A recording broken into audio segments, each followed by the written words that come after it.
Good evening, everybody, and welcome to Jal Panther playoff football here on Kicks 103. I'm TJ Miracle, high above Panther Stadium. Don Morgan patrols field side. Tiff Stuber, Sean Purvis in studio engineering and producing for us tonight. It is the 2A semifinals. It is all on the line tonight. A trip to the state championship 1 week from now, and a chance at a Big Blue trophy as the coin toss going on at midfield right now as the number 1 Panthers getting ready to take on number 4 Texico. Of course, these two teams met earlier in the season. We'll be talking more about that coming up here in just a couple of minutes as we await the results of the coin toss. Hi, Don, as we get ready for the start of this one. Exciting night, Friday night football here in Jal. It certainly is, and it's a crisp night, too. I think I underestimated just how chilly it was going to be down here. You want my Jal Panther hoodie? I've got one hoodie on, but now once the game gets going and we get moving around, it's not going to be a problem, I think. It's pretty calm night. There's just a little bit of a breeze blowing in from the northeast. Otherwise, it's definitely a cold football night, finally, where we had to get to the very end of the football season almost to get some football weather on a Friday night, just a little chillier. The Jal team has already warmed up, and other than the captains on the field for the coin toss, the team has retreated to the locker room, but the big Jal Panther tunnel is ready for them to come out and run through. And, a decent number of folks are in the stands awaiting the start of this very important game. If Jal wants to play for a state championship, they have to get through Texico tonight for sure. Well, they certainly do. Of course, the winner of this game will go on to play in the state championship next week against the winner of Tularosa and Eunice. That game is tomorrow in Tularosa. You'll be able to hear that game right here on Kicks 103. And we'd love to have an all-Lee County final this year. I mean, and we know if it's Eunice and Jal, that game would be back here in the friendly confines of Panther Stadium. So the Panthers getting here with a big win last week, blanking the Estancia Bears, final 50-0 in that one. It was really the Alex Xavier Quetillon show. Alex Xavier, 16 carries, 198 yards, and 5 rushing touchdowns in that ball game. Not to be outdone, Jacob Lujan had a pretty good game too. He's really their speedster. If you can get Jacob any space at all, he is gone. 3 carries, 121 yards, but 2 touchdowns in that. 319 rushing yards total for the Panthers last week. Just an absolute dominating performance. Now on the other side for Texico, they had a pretty good battle against Capitan 1 week ago. They got past Capitan 53-35, but looking at the Texico games and things from this year, and Jal did play Texico earlier this year. Matter of fact, opened up the season with this Wolverines team right here at Panther Stadium, and that was a kind of a defense optional game. Looked like a basketball score. I had to double check to make sure I was looking at the right schedule and statistics. But yeah, final in that one was 63-56. That was one of those whoever had the ball last kind of games was going to win it. Fortunately, Jal had the ball last and got that one by 7 points. One thing about Texico, they can be very prolific on offense, but their defense, well, is pretty much defense optional when you look at everything. They average about 35, 40 points a game, like 38.5 points a game, but they're giving up nearly that many as well. So, you know, if the Jal Panthers can come out and get the running game going like they did last week, I think it'll be a big night for this Panther squad. Yeah, the Panthers definitely want to score early, score often, and yes, I mean, if they have an advantage, it is the fact that their offense can really cook when they're on fire. They really pour it on, and so that's very good. They also, if there's something that they have to worry about, is that all their eggs are pretty much in the running game. They run the ball. And averaging about 6 passes a game. Everybody who plays them knows that Jal's going to run on you. And if Texico can do anything to stop the run or slow it down, then, of course, that's going to affect Jal's scoring opportunities for sure. And they like to put on as many points on the board as they can, and they certainly shortened the last game. Their play-in game against Estancia was a score fest, and of course it ended early.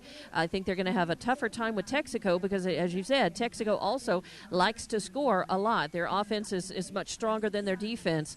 So these two teams we'll have to see. I think, the fact that Jal has a much stronger defense and they are able to force teams over on downs and to force turnovers and to grab INTs, and their special teams have performed very well, then that just that just gives more advantages to Jal in this game over Texico. But they're going to have to come out and play, and they can't underestimate Texico is still going to be tough, even if Jal knows that they've beaten them already once this year.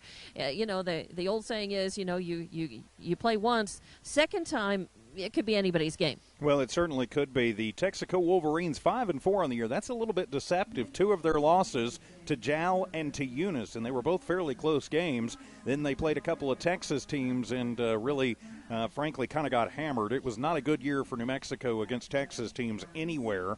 But so you kind of have to throw those out. I mean, they still got enough respect to get the number 4 seed. We heard Coach Dusty Giles in your coach's conversation last week say they were going to have to do a good job tonight stopping the run, and that run runs around, no pun intended, their big three Cades, Cade Collins, Cade Figg, and Cade Queener. Queener is also their leading receiver on the year, but Cade Figg is their quarterback. He also likes to run. Their leading rusher is Cade Collins. They also can run with Max Villarreal, Javon Askew, Troy Calloway, and Reyes Hernandez. So it'll be important for Jal to keep an eye on the running backs and the personnel in the ball game and know that anybody that is on the field for this Texico squad could very easily get a handoff, and they're not afraid to pass it. They don't throw it just a whole lot more than Jal, but they will throw the ball if they can get Jal putting 8, 9, 10 guys in the box.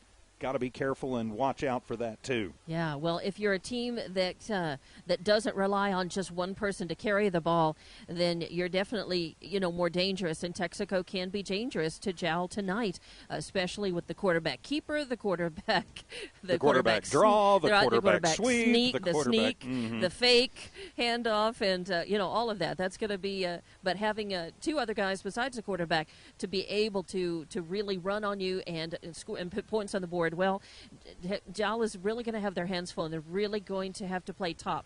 Offense, defense, and their special teams can't make mistakes. So, again, it's going to come down to fewer penalties and the fewest mistakes and the best offense, but the best defense against the other team as well. Well, it certainly is. As the Texico Wolverines have come out onto the field, they're huddling in the south end zone. Jal did win the toss and elected to receive. I like that call from Coach Dusty Giles.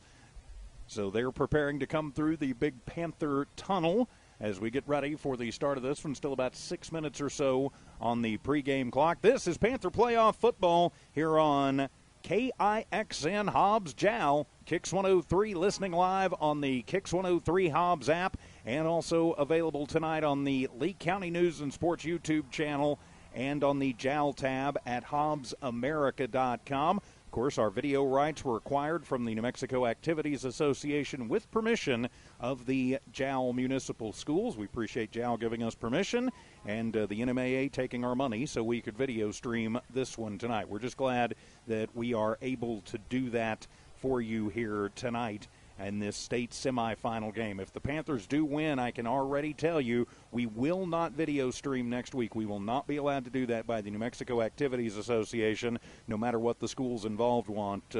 So next week, if the Panthers win, it will be audio only, but we'll find a way to get that, at least the audio, up on the YouTube. But that's looking forward.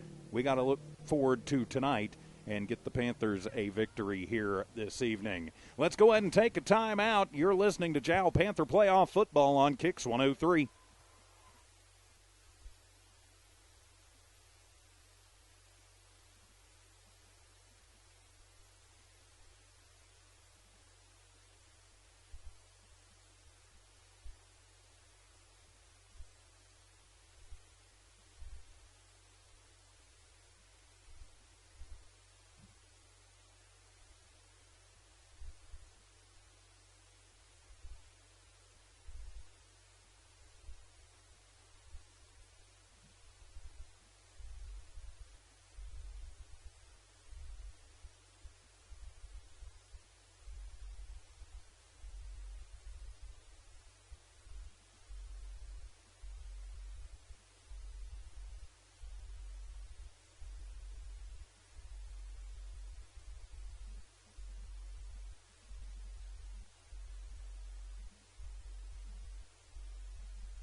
Welcome back to Panther Stadium. Getting ready for the start of the 2A semifinal game between our number 1 Jal Panthers and the number 4 Texico Wolverines. I'm TJ Miracle, high above Panther Stadium. Dawn Morgan patrolling the sidelines for us tonight as the Panthers have come through the Big Panther and are out on the field and preparing for tonight's ball game. The Panthers will be wearing the home blues with the gold pants and the white letters and numbers trimmed in gold, the gold hats with the Jal brand and the Zia symbol on the side. For the visiting Texico Wolverines, they're in the road white tops, the green pants, the white helmets with the Wolverine on the side. So the two teams out on the field as we prepare for tonight's big matchup. The winner goes on to play for a state championship 1 week from now, either Friday or Saturday, while the loser will get ready for basketball season. We will go ahead and take another timeout for the national anthem. Come back with the kickoff. This is Panther Playoff Football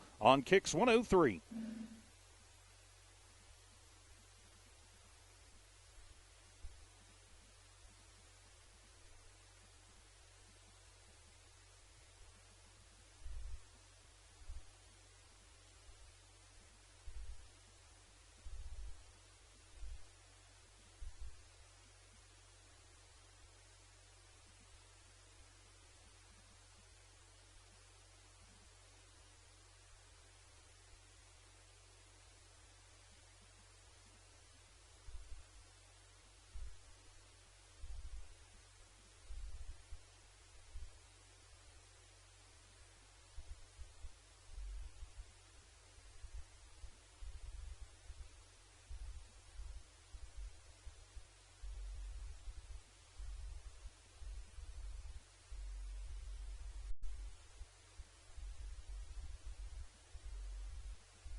Welcome back to Panther Stadium, the 2A semifinals between the Jal Panthers and the Texico Wolverines. I'm TJ Miracle, high above Panther Stadium. Dawn Morgan patrolling field side.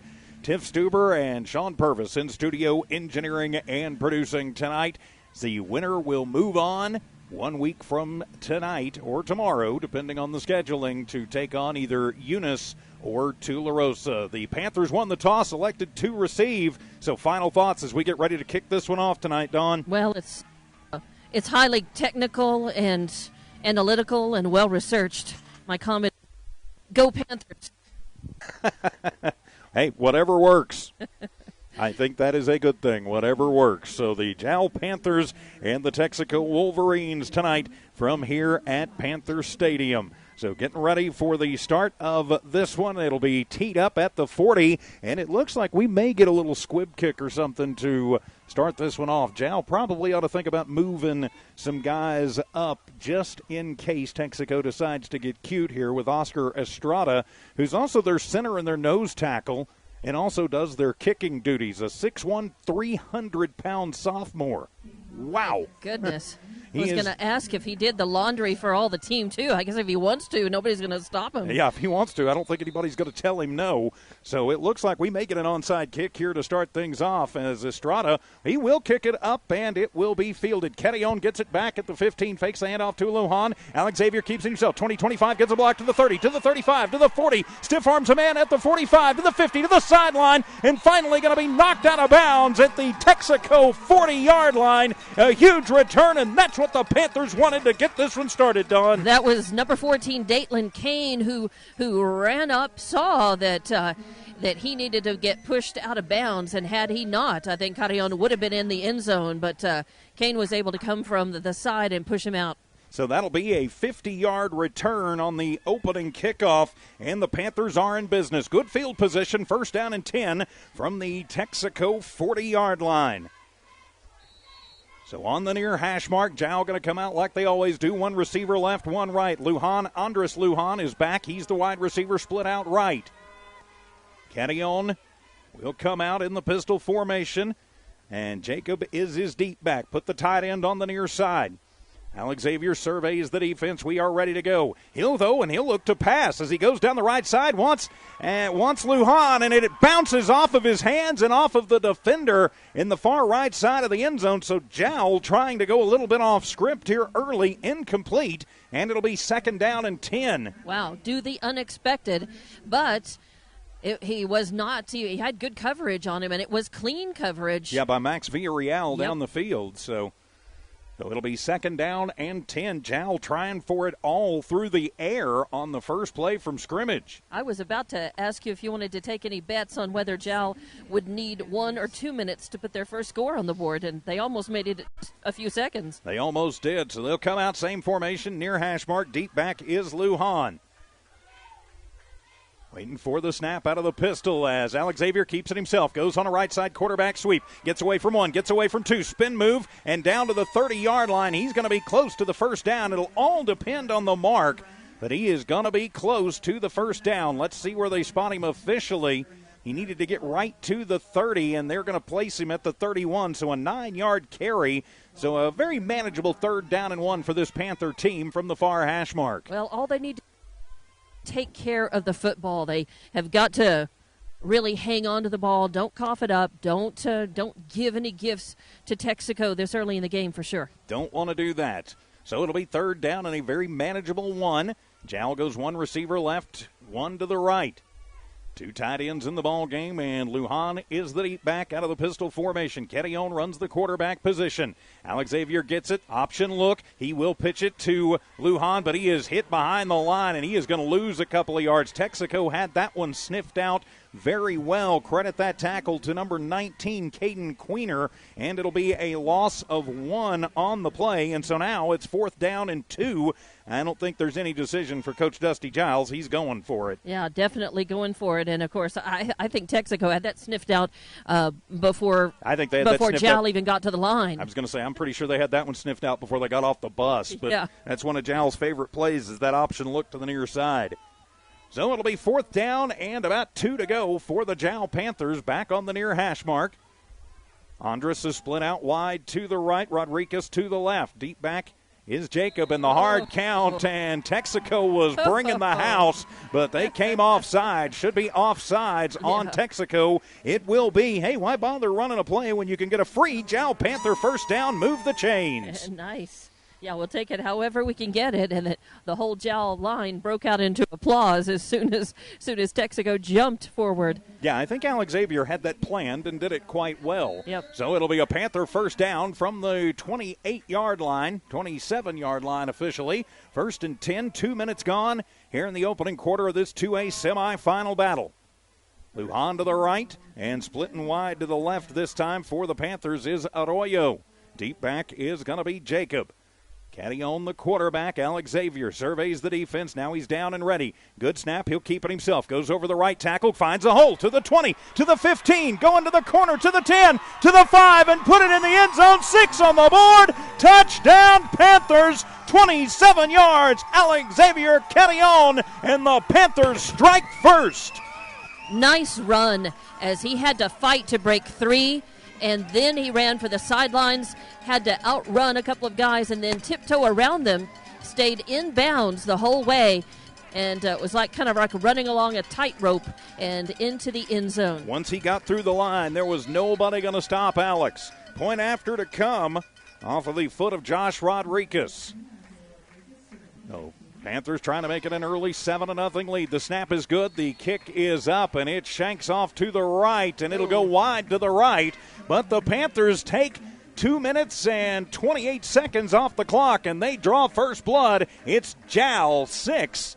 Texico yet to get the ball. We're back in 1 minute. Panther playoff football continues on Kicks 103.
Back here at Panther Stadium, the Panthers take it 40 yards into the end zone, capped off by the 27-yard keeper for Alexavier Catillon. The point after, no good, but Jal takes the early lead. It'll be Rodriguez to kick it away for the Panthers. Askew is the deep man back. As Rodriguez comes up on it, it'll be a little squibber right into the middle of the field. Takes a funny hop, and getting it on the bounce is one of the up men, as making a little spin move was Cade Collins. Yeah, that's probably not the up man you want getting it, but he got met and dropped by the Panther special teams. Cameron Cerna drops him, and so it'll be first down and 10 from the, let's see where they spot him, from the 40. Well, that's been a popular starting spot, the Texico 40.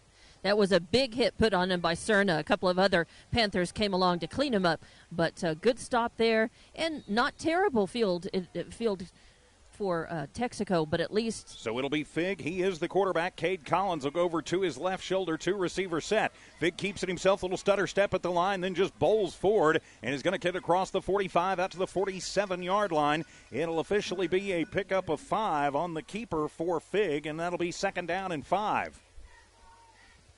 Time for Jal's defense to step up and show themselves here. Try to. Ethan Sandoval on the stop. You've got to think they're probably going to run away from Rogelio Catillon. Just a thought. He's one of the top linemen in the country. And the handoff this time, and a little stutter step, and coming through it is Collins. He's going to the left side, gets a block at the 30, to the 20, to the 15, and finally going to be pushed out by Andres Lujan at the Panther 5-yard line, and it'll be a Texico first down. Whoa. And almost a run into the end zone. And it'll be 50 yards for Collins for the first down. And it'll be first and goal now for Texico. Officially going to spot him at the 7. So a 48-yard run officially. I wish they'd make up their minds. And timeout going to be taken by the Panthers. They want to talk about things. We'll just keep it right here with 8:50 remaining here in the first quarter. Panther playoff football on Kicks 103, also on the Lee County News and Sports YouTube channel and on the JAL tab at HobbsAmerica.com. From our friends at Fullco Trucking, Panther Energy, and Nana's Cafe. Also from the city of Jal, Mike Guerin, State Farm Insurance, IPS Incorporated, Lasco Construction, and R360. Also a thank you to the Jal schools for giving us video permission on top of the NMAA to video stream this ball game. The way this works in the playoffs is the NMAA actually controls the rights, but in anything but championship games, the host school also has to approve. So we appreciate Mr. Snyder and Coach Loftus approving us. So from the 7-yard line, it'll be first down and goal for Texico. Jal leading 6-0, but Texico knocking on the door. So they're going to come in tight, and Fig will hand it off and hit it in the backfield. Nowhere to go is going to be Collins. He loses a yard on the play. Great job by the interior of that Jal line that time, being led by Brandon Houston. And it'll be a 2-yard loss back to the 9. So the Panther D taking advantage of that timeout right there, Dawn. Yeah, definitely. I think they just needed to regroup and say, all right, yeah, we got to dig in here, pay attention, and try to stop these guys right now. Second and goal from the 9. Fig looks to pass, throws the wide receiver screen near side, and that one is going to be on the turf. They're going to say backward pass, and it'll go out of bounds, and Jal can't get to it. Sliding in, trying desperately to get to it was Damian Baeza. That would have been a turnover on the backward pass. As it is, it'll just be incomplete, and it'll be third and goal from the 9. Yeah, and I think he was having to fight a sliding number 5, and we don't have sliding Collins. A Collins, all right. And those guys were definitely both sliding and trying to reach that before it went out of bounds. But when it went out of bounds, that'll actually go in the rushing statistics of Fig, as that takes him back outside the 15 to the 16-yard line. Wow. So it'll be a 7-yard loss, and that'll go into the book of Fig like it is a fumble. And so it'll be third down and goal now from the 16. Split a wide receiver left, wide receiver right. Jal shows they're coming. They get a good block up front, and a huge hit by Catillon, as it looked like that Collins was going to get some running room, but Alexavier came out of nowhere and holds him to just about a 4-yard gain. Wow, huge hit. And he did. He just came across. He got himself out of one full tackle and a partial other in order to get there in time to make that stop. So now it'll be 4th and goal from the 14-yard line. Clock moves with 7:40 remaining here in the first quarter. If the Jal Panthers could hold here, this would be huge. So 4th down and got to get to the end zone. Texico going to split twins to the right, one to the left.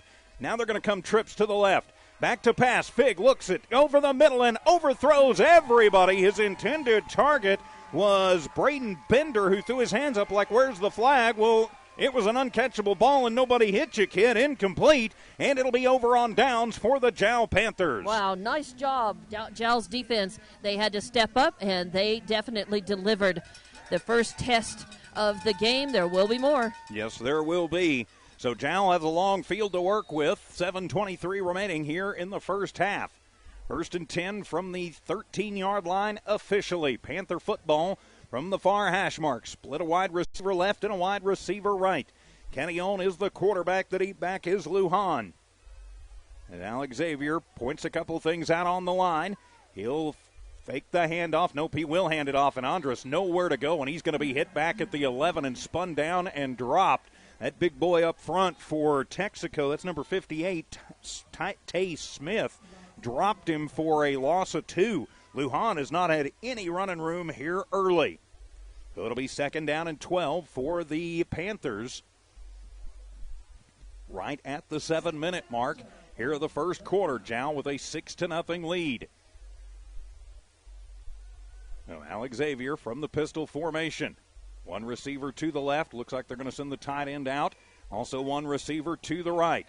Texico, everybody up close to the line. They're showing blitz. Fake the handoff. Alex keeps it himself. Goes right side, and he's going to get back up to the original line of scrimmage, and he drags a couple of those big boys up front for Texico with him. He's going to pick up, let's see where they spot him officially, be across the 15 up at the 18-yard line. So it'll be a pickup of 7. But now it'll be a very important 3rd down, so call it 3rd and 5 for the Panthers. Yeah, and the Jal really needs to, for 2 reasons. They do not need to turn the ball back over here, and they've got to, they really need to move out. They're a little too close to that end zone still. They really need to move out. Look for a big play here. What they need is a big breakout play.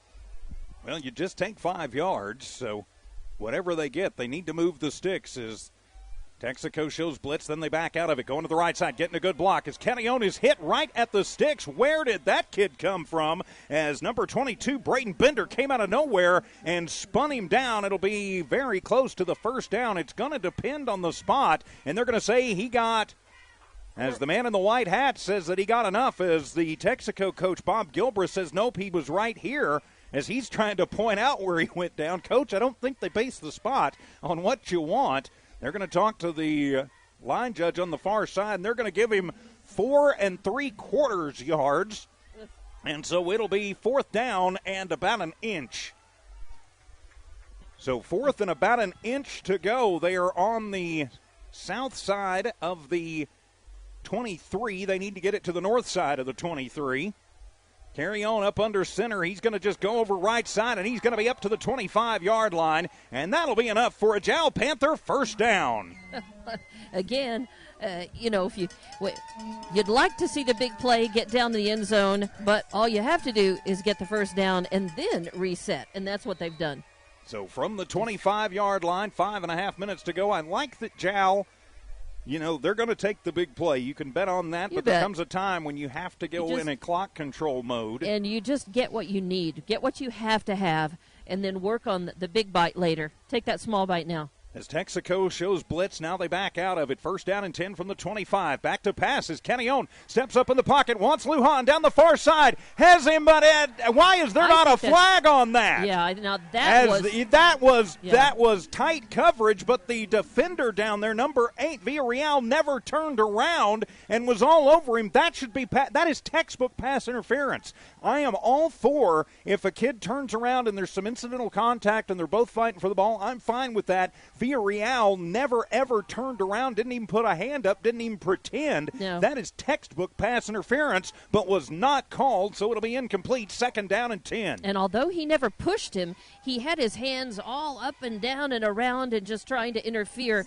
Any contact exactly. is by the definition of the book pass interference. And that was a textbook pass interference case. So 2nd down and 10 from the 25. You just got to move past it. No, Catillon from the pistol formation. Lujan is the deep back. Alex Xavier gets it. Option look, pitches it to Andres. He's got some running room, cuts it back. He's to the 35, to the 40. One man to beat. To the 50, to the 40, to the 30, to the 20, to the 15, 10, 5. Put it in the end zone. 6 on the board. Touchdown, Panthers. 75 yards. Jacob Lujan to the house, and the Jal Panthers go up 12-0. I think the Panthers said, oh, no pass interference? That's fine. We can just run it. We'll just run it in. That's okay, ref. It's okay. We'll run it in. And that's exactly what they did. So now the point after to come after the 75-yard touchdown run, and they're bringing Rodriguez in for the point after. I'm not sure I wouldn't try and get that point I lost back. I mean, you can put Alex Xavier. He can get 2 yards just pretty much flopping over the line. They may do it in a minute. Rodriguez has plenty of leg. He just kind of shanked it a little last time up. And the snap is good. The hold is good. The kick is up, and it is good. So with 4:55 remaining in the first quarter, it's Jal 13, Texico 0. This is Jal Panther Playoff Football on Kicks 103.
Back here at Panther Stadium, a 75-yard scamper for Jacob Lujan on the option pitch to the left side. The point after by Rodriguez is good. And with 4:55 to go in the first quarter, Jal's already up by a score of 13-0 over Texico in this 2A semifinal matchup. With Don Morgan Fieldside, I'm TJ Miracle, Sean Purvis, Tiff Stuber in studio engineering and producing, as Rodriguez will kick it away from the south to the north. Picks it up that time, and it's going to be fielded, and I think there is probably a very in trouble Texico Wolverine over there, as fielding it was Fig, but it looked like he should have let that go. They'd have had much better field position, and I think Coach Gilbreth over there is letting him know that he probably should have let that one go. So it'll be 1st and 10 from the 23-yard line for the Wolverines. Yeah, that ball was clearly headed for out of bounds, and had he let it, that would have come back to, what, the 35? It would have been to the 35 or 35? a re-kick. So a mistake on the Wolverines' part bails Jal out a little bit right there. So officially at the 23-yard line, Texico has their second possession on their own 23. Fig from the shotgun. Hands it to Collins, not a lot of running room, and he's going to be hit behind the line and dropped as Alex Xavier Catillon and Brandon Houston in and bringing down. That was Collins, and he's going to lose 2 yards, make it 3 yards on the play, 2nd and 13. Yeah, and Jesus Carrion, number 55, was really the first guy to get to him on one side. The Jal line after that timeout, after the big play, has really tightened the screws down. 4:28 remaining, first quarter. Jal up 13-0 here early, but we've still got a long way to go in this one. Fig is the quarterback. Single back in the backfield with him is Collins. They've got a tight end of the game. Now they send a man in motion, and they'll pitch it to the motion man. That's Villarreal looking for running room, and he is going to be hit down and knocked out at the 15, but we have got a flag on the play. I think we are going to have, I don't know, that could be a hold. It could be an illegal block. It could be a clip. It could be a lot of things. You just hope it's not on Jal. and they're saying hold on Texico, and it will be holding on Texico. The question is Jal going to take that hold? I wouldn't. I would take the result of the play and push them back 5 more yards and make them lose the down.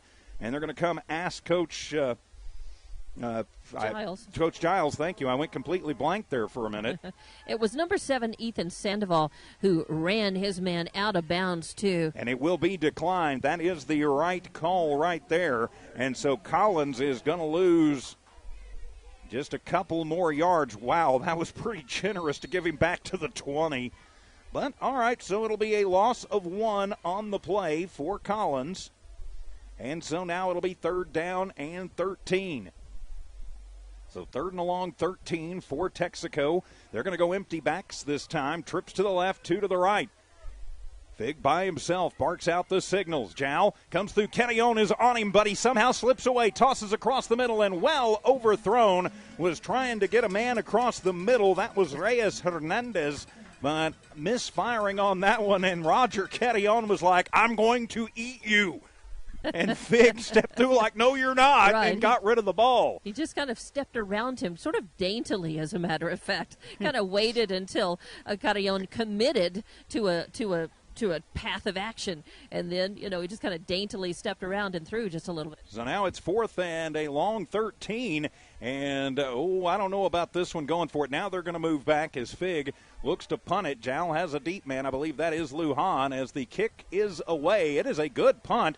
High one, and Lujan watches it go over his head and doesn't touch it, and it'll be downed at around the 30-yard line, make it the 29 by Villarreal. So a good punt by Fig and no return. So flip the field, and it'll be Panther football, their 3rd possession of the quarter with 3:53 to go. Great job by the defense on that last set of downs. Yeah, absolutely. The Jal defense has certainly come through tonight in 2 instances of forcing over on downs, just doing a nice job. And let's see if the offense now can get to cooking and look to put another score on the board. I think they would like to get at least 1 more before the end of this quarter. I think so. So it'll be 1st and 10 for the Panthers from their own 29-yard line. Left, option, to the inside, Futrell up the middle, 35 to the 40, to the 50, cuts it back to the inside, gets up.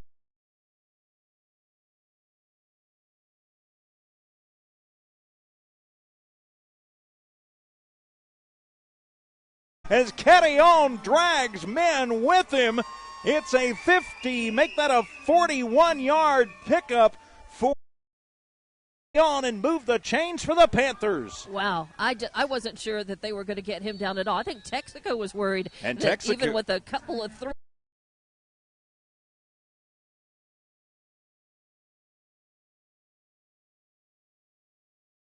by Coach Gilbreth with 3:42 remaining here in the first quarter. Jal on the move. We're back in 30 on Kicks 103.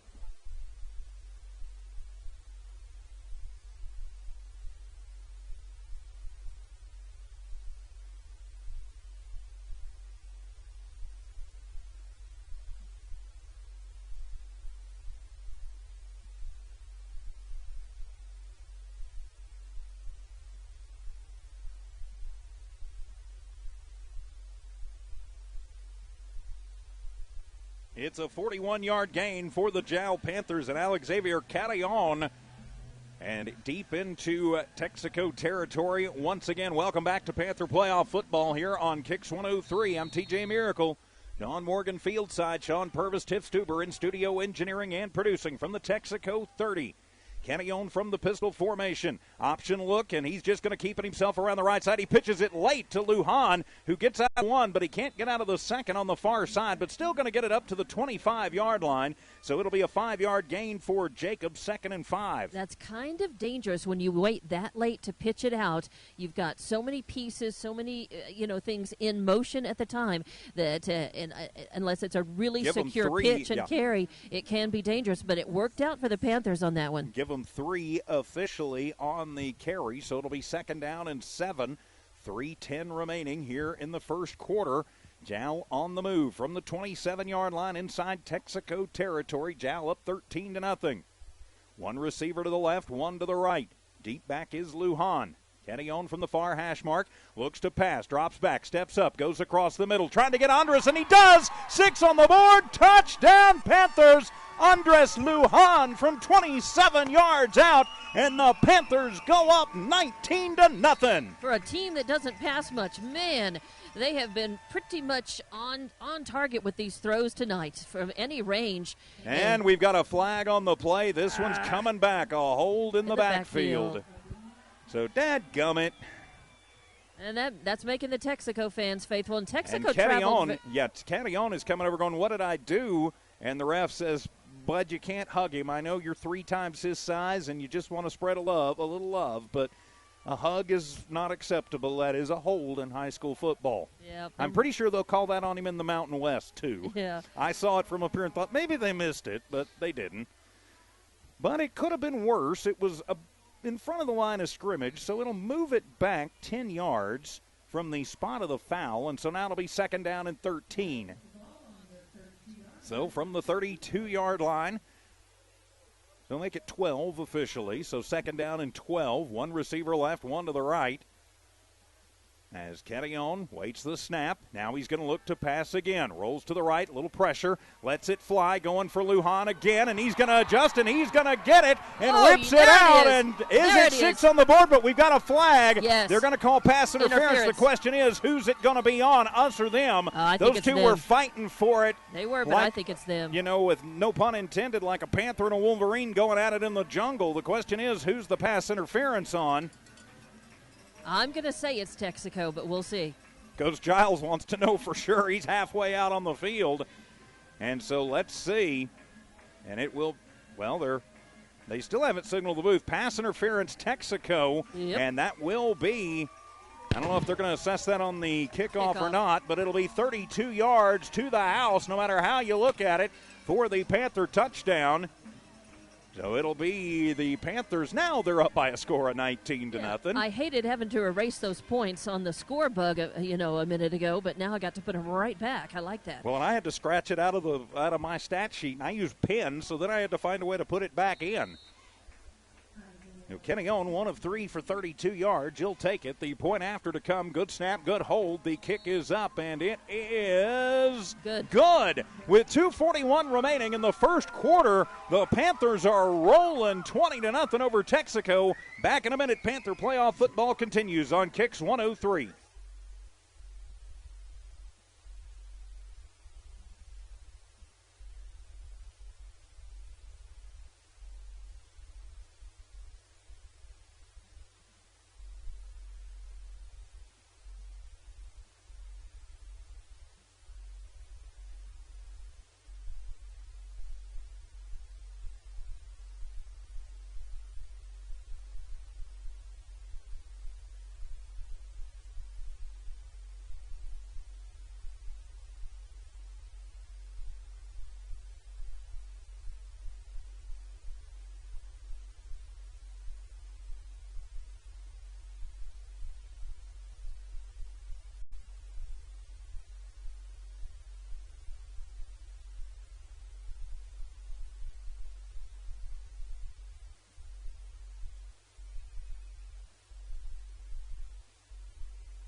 It's a 32-yard strike from Xavier Kenyon to Andres Lujan. The point after is good, and the Panthers are rolling 20-0. The pass interference call on the touchdown was assessed on the kickoff, and so I think Jal may want to think about doing an onside right here, Don. They don't really have much to lose and a whole lot to gain. Let's see if they heard you. As Rodriguez from the Texico 40, and yep, he'll squib it, and that one gets off into no man's land, but it'll bounce, and it'll be bobbled at the 10. Finally going to be picked up by Askew, and he's going to try and get out of trouble, but he can't. He's going to be dropped back at the 8-yard line. Great job by the Jal Panthers, and Cameron Cerna again. He's had a pretty good day so far on special teams. Yeah, nice job. as we've said his name and noticed him as a standout already quite a bit in this game, along with Jesus Carrion there on the line. The Jal line, both offensive and defensively, doing a really good job tonight so far. Wow, how did they give him 5 yards in forward progress on that? Wow. Actually, so it was at only the 14. It was or did only I, a did couple. I just see it wrong? Yeah. It's less than 2 yards actually. I'm in a different booth this week, and so I'm kind of blocked out on this side. It's just north of the 14-yard line. So we'll call it at the 14-yard line as Fig from the shotgun formation. They're going to go with a little extra protection. Fig keeps it himself, rolling and running for his life to the left side. Tries to get to the corner. He will to the 25, to the 30, down the sideline, 35 to the 40, and finally going to be pushed out by Rodriguez up around the 40-yard line. That's going to be close. Let's see where they say he stepped out at the 37. So it'll be a 23-yard gain on the keeper for Fig. And so it'll be 1st and 10 for Texico. Nice job by Jesus Rodriguez, Isaiah Rodriguez, that is. But Jal's defense, they can't relax and celebrate too much here. They've got to get back in, dig in, and try to slow these guys down. Got to keep somebody on Fig as he moves some folks around. A little extra protection on the far side. Fig going to keep it himself. Goes right side, trying to get away. He cannot as the Panthers with Carrion, and also on the stop was Brandon Houston. Yep. And they're going to drop him, and he's actually going to lose about a yard or two. Going to be a 2-yard loss on the quarterback keeper, 2nd and 12. He'll move them back to the 36-yard line, 2nd down and 12 for Texico. Again, if the camera movement's not quite that good, I apologize. I'm up here in a booth I'm not familiar with, trying to get the angles and trying to remember to move the camera, too. So it'll be 2nd down and 12, handed off and up the middle, nowhere to go. Slipping down is Collins, but right on top of him were Houston and Rodriguez from his safety position, was on a safety blitz. He's going to lose a yard, and that'll be 3rd and 13. Ooh, some tough contact there right on the line. This is a rough game. It certainly is. So 3rd and 13. Clock continues to move. 1:20 remaining here in the first quarter. Texico, I think, trying to get the number of the bus that hit them. And, there's a lot of numbers that have been hitting them. I think the number of the bus is JAL. It's not really a number, but I don't know. It might be in Roman numerals. They're hurrying up now to the line. Now they're going to go trips to the right, one to the quick. left, and it'll be Collins in the backfield with Fig. Now they're going to shift a man over. Twins left, twins right. Fig to pass. Throws it over to the far side. It is on the ground, and getting away is going to be Collins, and he spins from 1, spins from 2, and is going to get up to the 50-yard line. It'll be a 15-yard completion as he got into that first tackle and made some moves, and it'll be 1st down for Texico. And that all came out of a really quick. The Texico broke the huddle and ran for the line. They got set up very quickly, trying to play a little hurry-up offense against Jal, take them by surprise, and it did. It knocked them off just a little. So right at midfield, it'll be 1st down and 10 for Texico. 37 seconds to go here in the first quarter. Good snap, handed off as Collins comes near side, has some room, crosses the 45, then slides down and drags a Panther with him. That was Carrion across the 45 down to about the 43-yard line. It'll be a pickup of 7 for Collins, and so it'll be 2nd down and 3. And this offensive drive really proves how Texico was able to put up 57 points against Jal when they played the first time. They're starting to find their offensive rhythm here. 2nd and 3, but they're going to have to move if they want to get this one off before the end of the quarter, and I don't think they're going to as Fig. Nope, they're just going to let the quarter expire. So we've played one here at Panther Stadium. It's Jal 20 and Texico nothing. We're back in 1 minute for the second quarter. This is Panther Playoff Football on Kicks 103.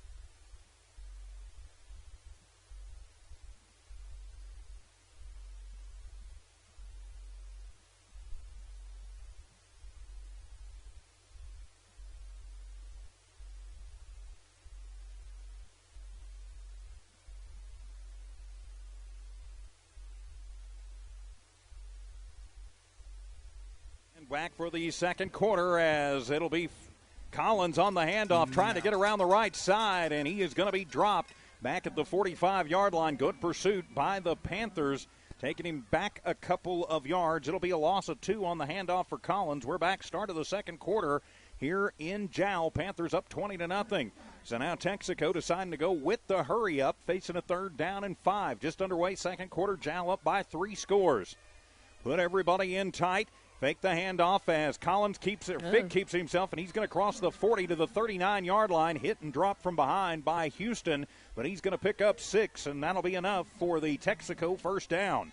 Yeah, this hurry up offense is working. Jal just needs to get up, get in, get ready a little bit quicker so that they're not taken off guard by anything. So it'll be first down and 10 from the Panther 39-yard line. Texico on the move, but Jal up 20-0. One receiver left, one to the right. Good snap, handed off. Trying to find his way through is Collins. A little spin move, and he's going to get up to the 35-yard line before Catillon and Catillon, sounds like a law firm, Catillon and Catillon teaming up to bring him down after a 4-yard gain. Yeah, and I don't think it's any coincidence that the loudspeaker, the folks who are running the music, are picking Kansas's Carry On Wayward Son to play a lot. As it starts off, Carry On Wayward Son. Sounds a lot like Carry On. Carry On, it does, yes, that's very good. And the low snap, but it'll be handled. They give it to Collins. He's got some room. Goes around the left side, crosses the 25 down to the 23-yard line. And, oh, boy, you got to be careful with that, as that almost a personal foul on Sandoval. But he gets it up. It'll be a pickup of 12 for Collins, and it'll move the chains for Texico, their 5th first down. And what that was, after he tackled him and had him down, he kind of used him to push off on to get up, and it kind of looked like a push. From the 23-yard line, give the handoff. Collins goes right side this time, finds a hole, and ouch, is going to get clotheslined at the 15-yard line. That is very dangerous and very close to a personal foul. Well, he's going to wind up picking up 7, but Jal needs to take a deep breath here. You don't want to give him extra yardage. Yeah, that was Alexavier Carrion who got him from behind. It really was right across the chest. I think from your angle, from higher up, it looked like a higher tackle than it was. It really looked was like right a WWE clothesline from up here. It was really kind of around the chest, just high up on the chest. So they're going to clean tackle. All right, so they're going to split 2 to the left, 2 to the right. Single back in the backfield this time is Hernandez. And keeping it and running it up is, I believe it. He just kept Fig. it. I think that's Fig on the keeper. Yeah. He crosses the 10 down to the 9-yard line. It'll be a pickup of 6 on the keeper for Fig, and that'll be another Texico first down. And Texico doing their job on this offensive drive. I said that they had found some rhythm, and were moving the chains forward a little more consistently, taking a little bit of time to do it, but they definitely are closing in. It's going to be first and goal. From the 9-yard line, first down and goal, Texico football, Jal up 20-0. Going to shift everybody over, look for him to go to the right side. Deep back is Collins with Fig. They'll hand it off to Fig, and nowhere to go as he is going to be clobbered at the 10. As Catillon again, Alex Xavier drops him. A 1-yard loss, nowhere to run for Collins up the middle. Yeah, that was a nice sniff out by Jal's defense there. And they're right about at the 8.5. They were spotted at the 8.5, and now they moved them back to just south of the 10. So just on the nose of the 10. Clock continues to move. 8:50 remaining in the first half. Jal up 20-0, but Texico knocking on the door. Second and goal from the 10-yard line. Shift over to the right side, and it'll be Collins keeping it himself. Looks to pass, and he is going to be dropped by Catillon. Roger comes through and nails him back at the 17-yard line. First sack of the game for Catillon, and it's a 7-yard sack on Collins, who took the direct snap in the Wildcat. And so drop him back, and it'll be third and goal from the 18. As I try to do math quickly, which is never a pretty sight. I tell you what, Carillon is a fearsome sight. Rogelio is a fearsome sight coming at you, I think. Third and goal from the 17, make it the 18-yard line. They're going to split Collins out wide to the left, and flags fly everywhere. And we're going to have false start. Yep, illegal motion. False start on the Wolverines as Collins comes over and goes, oh, what did I do? Well, you were moving before the snap, trying to get out of position. So that'll be the third penalty for 25 yards on Texico, and they got down with, with inside of the Jal goal line and have moved backwards. Now it's 3rd and goal from the 23. Clock continues to move with 7 minutes and 50 seconds to go. One receiver left, one to the right. 3rd and goal from Kermit. Now they're going to do this little split-out thing again. Yeah, but one good run or pass completion. And good snap as Fig back to pass. Under pressure, goes across the middle, has a man wide open. That is Queener, and he is into the end zone for the Texico touchdown. 23 yards from Fig to Queener, and now Texico is on the board. Jal up 20-6. The point after to come. How did Queener get that open? Because Jacob Lujan was on one side of him and Andres Lujan was on the other, and they were not close enough to him to cover him and keep him from getting in the end zone. So Queener with the first touchdown of the game for Texico. The point after to come being attempted by Oscar Estrada, the big sophomore. And now we're going to have one of the line judges come in to talk about something. All right, I guess they got it all figured out. And so Estrada to attempt the PAT. Snap is high, but the hold is good. And the kick is going to be blocked as Kettione got the hand on it. And so the blocked PAT. 7:35 remaining here in the first half. Jal 20, Texico 6. We're back in 1 minute. More Panther football on Kicks 103.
On a 3rd and goal from the 23, Cade Fig finds Caden Queener on a seam route, untouched, into the end zone. The point after blocked by Kettione. And with 7:35 to go first half, Jal up 20-6 over the visiting Texico Wolverines. Estrada to kick it away. Look for the onside as Texico wants to get back into this one. Nope, he's going to boot that one high. Going to be fielded by Lujan at the 21. Fakes the handoff. Comes around the near side to the 25. Gets out of a tackle to the 30. To the 35 to the 40. Cuts back across the field to the 50. He's to the 40. He's got running mates to the 30. To the 21 man to beat. 10-5. Put it in the end zone. 6 on the board. Touchdown Panthers. 89 yards to the house on the kickoff return, and Jal takes the 3-touchdown lead again. We saw him do this last week.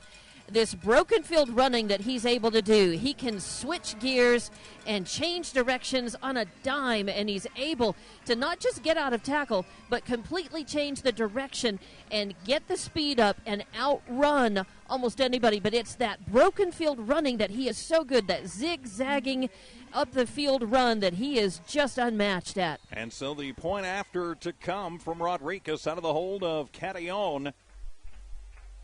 The snap is good, the hold is good, the kick is up, and it is good. So 7:19 to go here in the first half. Jal 27, Texico 6. We'll just keep it right here, Dawn. And wow, by the way, I'm TJ Miracle high above Panther Stadium. Dawn Morgan patrolling field side. Sean Purvis and Tiff Stuber in studio engineering and producing tonight. So the Panthers really trying to put a hurt on Texico. The only problem with doing what they just did was you left Texico a lot of time for possessions. Not that I'm complaining. We're up by 3 scores. Right. But Texico used up quite a bit of clock to be able to put just 6 points on the board. That's not a very efficient use of your time and your offense, especially when you're down by that many points. Well, and their defense hasn't proven that they can stop anything yet. And that's kind of been their MO, is they want to get into track meets with teams or basketball games. But Jal, with a couple of defensive stands, has really managed to flip the script. So Texico going to have to do something they're not really familiar with, which is running from behind and trying to play catch-up. So it'll be Rodriguez to boot it away for the Panthers. Jal moving from the north to the south. So from Eunice to Kermit. I think most of us would like to see a Eunice Jal state championship game next week. Of course, tomorrow at 1 o'clock, it'll be the Eunice Cardinals here on Kicks 103 as they'll be taking on Tularosa from Tularosa. Jimmy Jones, Rosendo Caballero making that trip. But it's all about the Panthers here tonight. And so it'll be Rodriguez to kick it away. He comes up on it, and he will squib this one, and that one is going to just be falling on. That's the right move by Reyes Hernandez right at the 40 to just make sure that his team can get possession. Of course, we've got more Lee County football going on tonight. I'll try and get you a score update on the 8-man state championship game going on up in Tatum tonight. That game on our sister station, KZOR. Best of luck to the Tatum Coyotes as they take on the Melrose Buffaloes tonight. And then, of course, 3 football games across our family of stations tomorrow that we'll be talking more about. So it'll be 1st and 10 as Texico takes back over from their own 41-yard line. Send a man in motion, back to pass is Fig. Going to be pressured, throws it over, and that one is going to be dropped and almost picked off as Rodriguez blasts through and knocks it away. Incomplete, trying the running back screen on the near side. Let me get to the right page on the stat sheet yet again. Oh, incomplete. That was a great read, and Rodriguez put himself in just the right position to reach up. He had to really kind of use some ups to reach up and tip that away, block that away. So it'll be 2nd down and 10 from the 41-yard line. Texico football. Jal up 27-6. Hand it off. Collins left side. Nowhere to go as Houston will drop him in the backfield. Got him right around the thigh pad and then slid down the leg and knocked him down. It'll be a 1-yard loss. So it'll be 3rd down and 11 for Texico. Watch for that seam route again. They like to run that on long distance downs, and they've got one here, so don't lose Queener or Villarreal down the seam. And they're going to come out with trips to the right, one to the left. Good snap. Fig handles it. Pressure comes. Kenyon tips it at the line, and that one going to fall harmlessly. A charging Lujan trying to get to it, but it'll be incomplete. And so now it'll be 4th down and 11. What do you do here if you're Coach Gilbreth, Dawn? You're down by 3 scores. You haven't proven you can stop anything yet on defense. 6.5 to go. Do you go for it? I would say, it looks like special teams are out. I would say that you might try to fake it, look like you're going to punt, fake it, and go for it. And since their punter is Fig, their quarterback. They could do that very easily, but we'll see. But if it's not successful, you're giving the Panthers pretty good field position here. And he is going to show he's going to punt, and he will get to it. And almost blocked by Kenyon, gets it away as it'll be fielded by Lujan back at the 30. Gets through 3 men, then gets it to the 35, to the 40, and out to the 42-yard line. That was pretty impressive, though, making those first 3 guys miss. And he did it, Dawn, by standing pretty much stock still. Yeah, he waited. He waited until the other guy committed his body, and then he just zagged the other way. Just kind of did a quick step over to the left. And it was nice. He just kind of slid over. It was a pretty sexy little move there. So it'll be 1st and 10 from the 42-yard line. Panther football with 6:23 to go first half. And Jal trying to build on a 27-6 lead. Andres Lujan going to split wide to the right. Man up to the left, I believe that is Rodriguez. It may be Arroyo up there. Kenyon with it. Option look. Coming around near side. Pitches it to Lujan. As going to get a couple of yards before he's met in a Wolverine sandwich.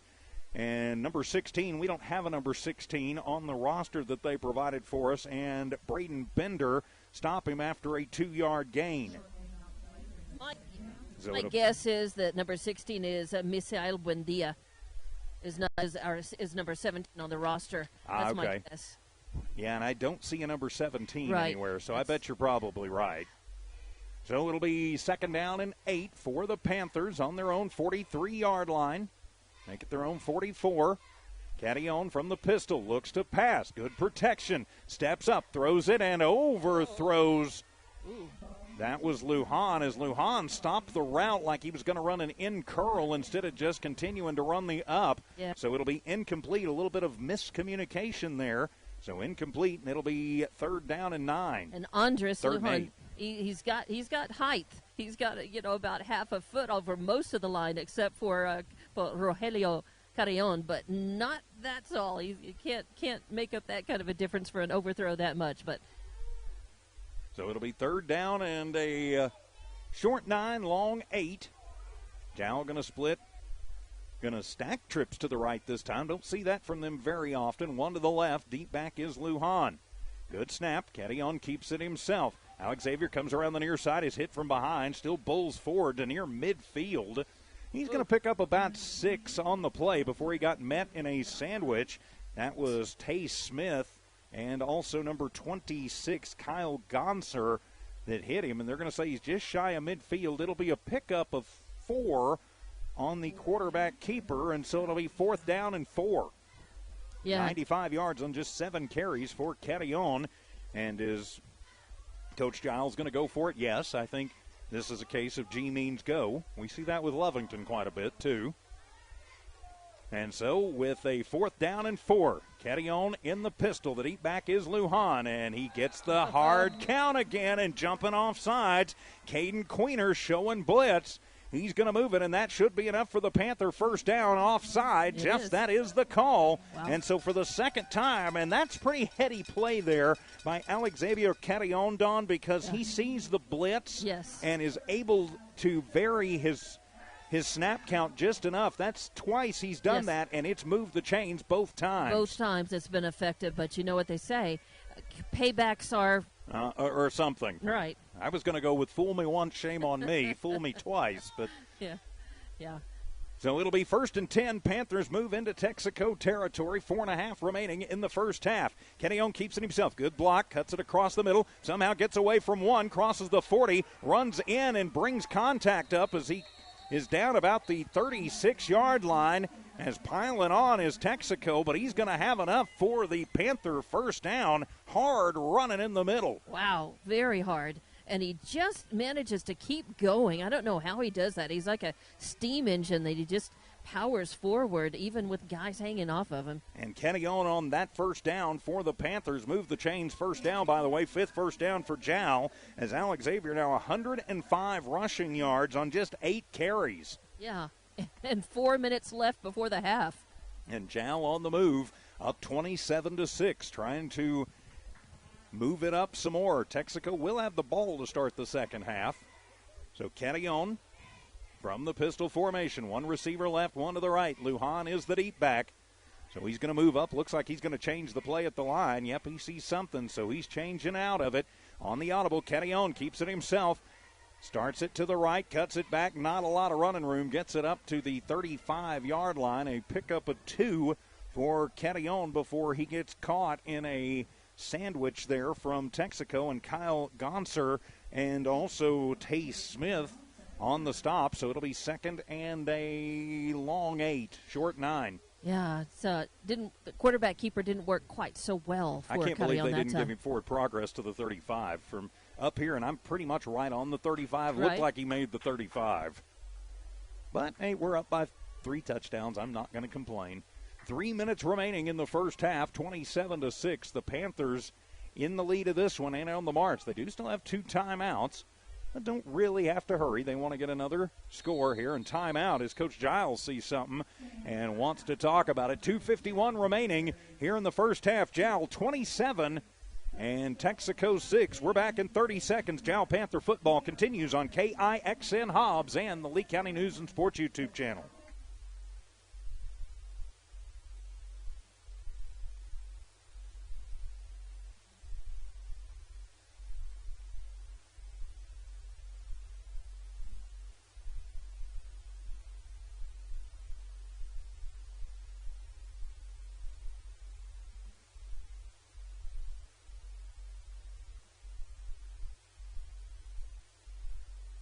Back here at Panther Stadium, Jal in the lead, 27-6 over the Texico Wolverines. The timeout taken by the Panthers. I'm TJ Miracle, Don Morgan patrolling field side.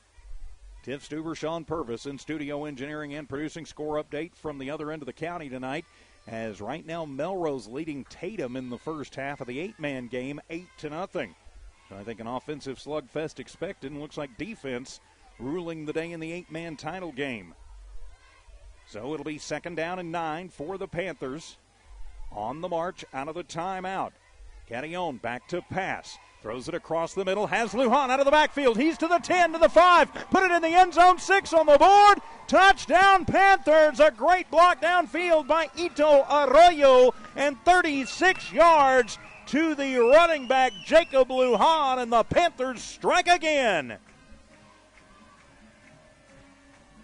36 yards on the completion, and they just completely lost Lujan coming out of the backfield, Dawn. They did, but I didn't see the number, but there was a Wolverine who got a hand up, and from my angle, it looked dangerously close to an interception, but that could have just been the angle I was seeing. Point after to come as Rodriguez will get that one up, and it is good. With 2:40 remaining in the first half, Jal 34. And the Texico Wolverines 6. We'll just keep it right here coming out of the timeout. So, Don, we're going to have a lot to talk about in the Panther halftime show. But so far, this Panther team looks like, they wanted to make a statement that, Texico's kind of hung with us back on the first game of the season. But you know what? That was 2.5 months ago. We're a different team now. Yeah, I do think that probably Jal's offense has been strong, and I don't think that they've come through a lot of evolution because they were already very sharp, but I think that they've been on a their defense has really grown and really evolved over the regular season, and I think that they are the same team, but I think that they have much more development on their defense. They're reading plays better. They're reading the other team. They're just doing some things that are right, that are good, that you see from a lot from teams that they play bigger than they are. Is what I'm trying to say. I think they're pretty talented bunch.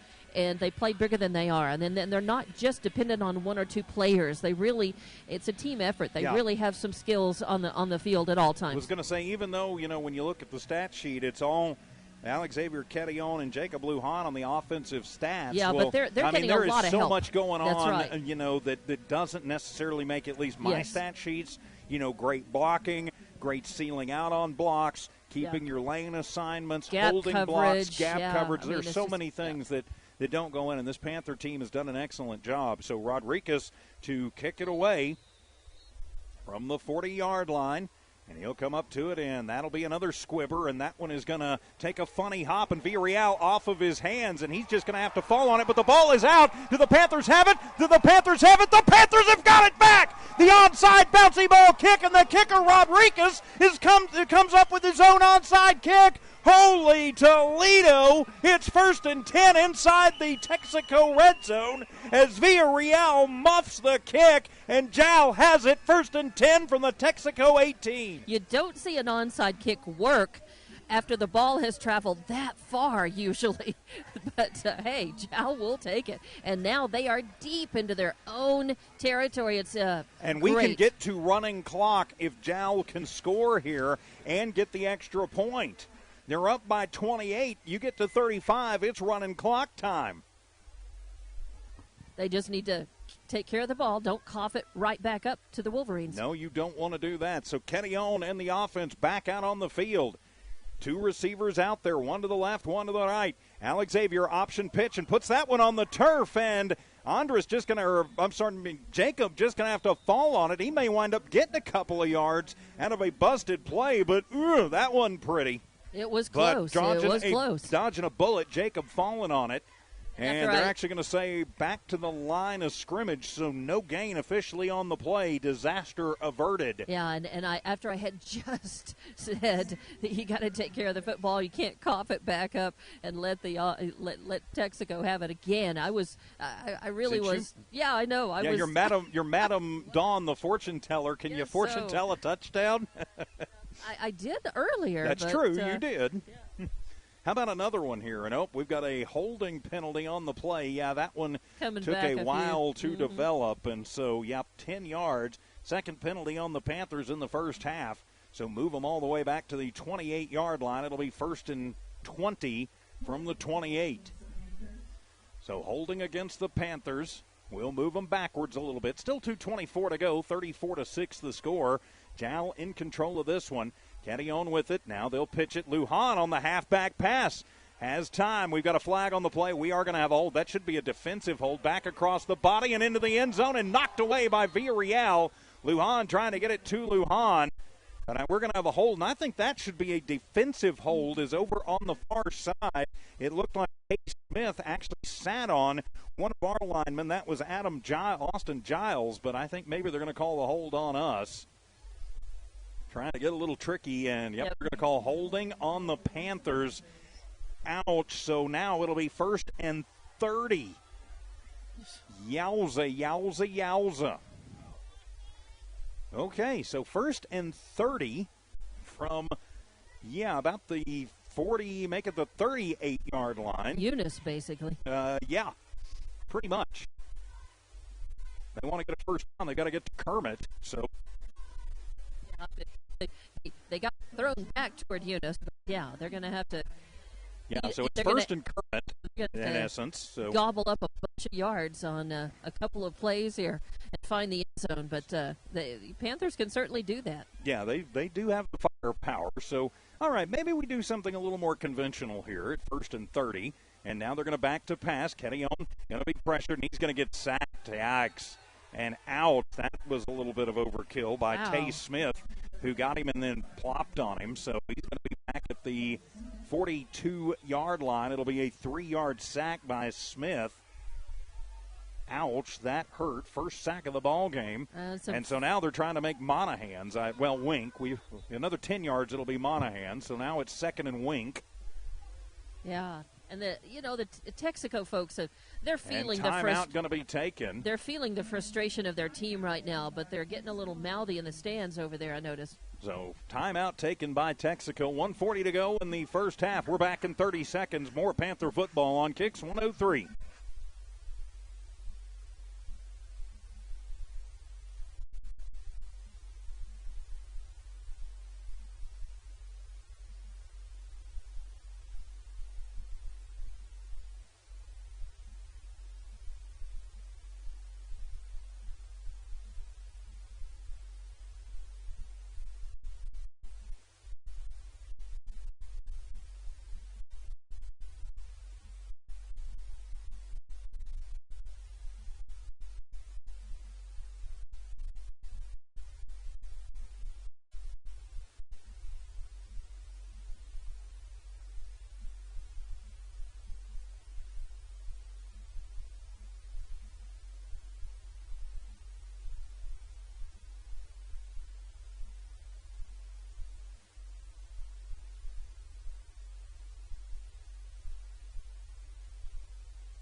Back here at Panther Stadium, 2nd down and Wink. It's 2nd down and 33 to go. Now they're going to run the end around, and with some running room as Rodriguez, a little spin move, is going to get it to the 31-yard line. So it'll be a pickup of 11 on the end around for Rodriguez. So get a little bit of yardage there, but not nearly enough. And they I don't know, Coach Giles going deep into the playbook, and whistles sound, and who took the timeout? Was it Texico or us? Texico will take their 3rd and final timeout. Looks like they're going to want to keep, maybe have a shot at getting the ball back here, Dawn, with some time on the clock in the first half. Yeah, they may. Of course, Jal Panther football brought to you by R360, Lasco Construction, IPS Incorporated, and Mike Guerin State Farm. Panther playoff football also brought to you by the City of Jal, Nana's Cafe, Panther Energy, and Full Coat Trucking. We appreciate their support of Panther football here on Kicks 103 and on the Lee County News and Sports YouTube channel. Also on the Jal tab at HobbsAmerica.com. Panthers win. They will play for a state championship next week. I know if they play Eunice, the game would be here. I would have to check on where it would be if it were Tularosa. So Jal will come back out of the timeout. It is third down and still about 21 to go. Cadillon from the shotgun, trips to the right, has time, steps up in the pocket, wants it all, goes down the right side, trying to get Lujan, and he's going to be picked off back at the 10-yard line. And coming back is Villarreal. He's got some room to the 20, to the 25, up the middle to the 30. One man to beat, and he slips down before Rogelio Cadillon can tee off on him. But the INT at a bad time. And Dawn, I don't know what happened to the Jal offense on that, but they just looked like they were kind of playing around, not really playing. Yeah, I'm not sure either because it looked a little like a Chinese fire drill. And I don't know whether it was confusion about the call and I appreciate the play that was called. I don't know. You know, I appreciate going deep into the playbook to try and get some things worked out and to do some things. But you've got to do plays you can that your do that team after you go up by 35. You've got to pick things that your team can execute and execute well. So it'll be first down from the 39-yard line. Make it the 40 for Texico. Low snap. Fig handles it, throws it across the middle. Has a man, and a nice job coming from behind by the Panthers and the defense. That was Cadillon, Jesus Cadillon, after Fig completes it to Collins for 3 yards. So a 3-yard completion. And you've got to think Texico not getting in the hurry up really yet. Now they'll move up to the line with 1:03 to go here in the first half. They're going to run a 4-receiver set but bunch everybody in tight. Jal kind of running just a dime, and they're going to throw the screen to the near side. And coming out and just sliding down behind the line of scrimmage, losing yardage that time was Collins. Well, he was about to run into a big, blue and gold wall there. So it'll be third down and 10 again from the 40-yard line. They get the 41, 30 seconds to go. So third and a long 9, trips to the right, 1 to the left. Back to pass is Big, throws it underneath, has a man, picks it off of the turf and somehow gets away. Looking for some running room is Askew, and he's going to take it to territory and up to the 45-yard line. So that'll be a pickup of 16, will move the chains. So Askew with a 16-yard catch. And pardon me, 7th first down. That's going to be 54 yards through the air for Cade Fig.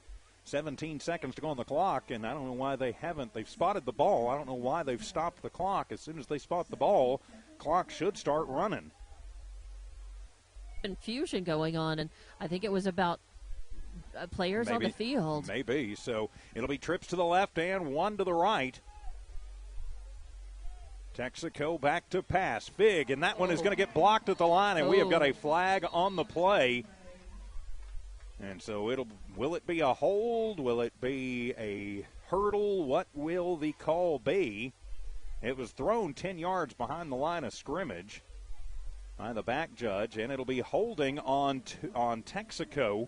So another holding call on Texico, going to move them backwards. Their 5th penalty for 40 yards. It was a nice, whoever reached a hand and blocked that, though. That was Cadillon. Cadillon had a nice presence there. And so move them back to the 39-yard line inside their own territory. So now they've got second down in Eunice. Both teams kind of moving the wrong way on their final possessions of this half. And only 12 seconds left to go in this half. So they're going to be shooting for the end zone. Fig has shown that he's got a strong enough arm to probably get it down to around the 20. And he's got some good skill players. Let's not kid ourselves on this one. So it'll be second down and 25 officially. Send trips to the left and 1 to the right. Now they're going to shift everybody around. Go twins left, twins right. Good snap, and Fig just going to keep it himself, and he is hit in the backfield and dropped by Cadillon. Rogelio comes through on the quarterback keeper. Not going to get credit for a sack on that one, but he is going to get Fig for a 1-yard loss, and that will end this first half of play. So we have played a half for the right to go play for a Big Blue trophy. It's Jal 34, Texico 6. We're back in 3 minutes for the Panther halftime show here on Kicks 103.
Back here at Panther Stadium, Panther halftime show here on Kicks 103 KIXN Hobbs Jal, the Kicks 103 Hobbs app, also on the Lee County News and Sports YouTube channel and on the Jal Sports tab at HobbsAmerica.com.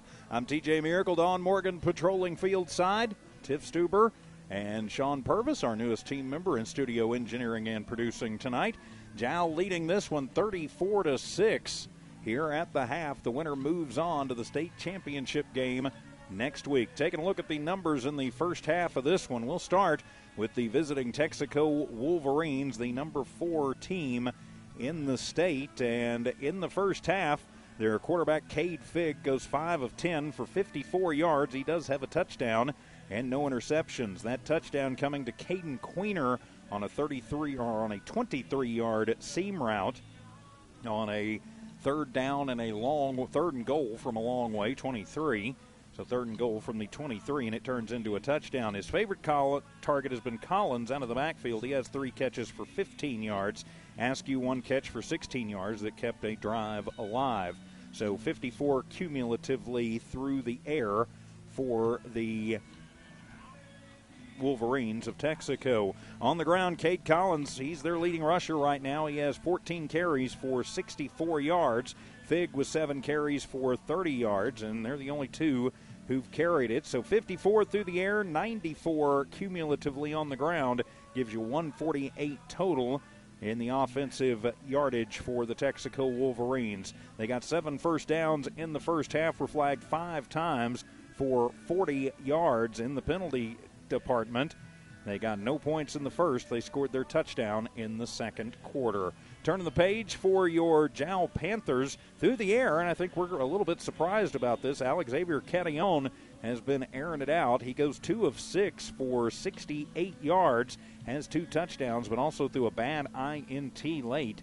Those touchdowns coming on a 36-yarder to Jacob Lujan and a 32-yarder to Andres Lujan, after he threw a 23-yarder to Lujan that got called back with a hold. So each Lujan with a catch and a touchdown. Alexavier Catillon also leads the way on the ground, 10 carries, 104 yards with a rushing touchdown. Jacob Lujan, 6 carries, 77 yards. He also had an 89-yard kickoff return for a touchdown. And Rodriguez with 1 carry for 11 yards. 68 through the air, 192 on the ground, equals 260 total for the Panthers. They were flagged 3 times for 30 yards in the first half. Scored 20 points in the first quarter, 14 in the second.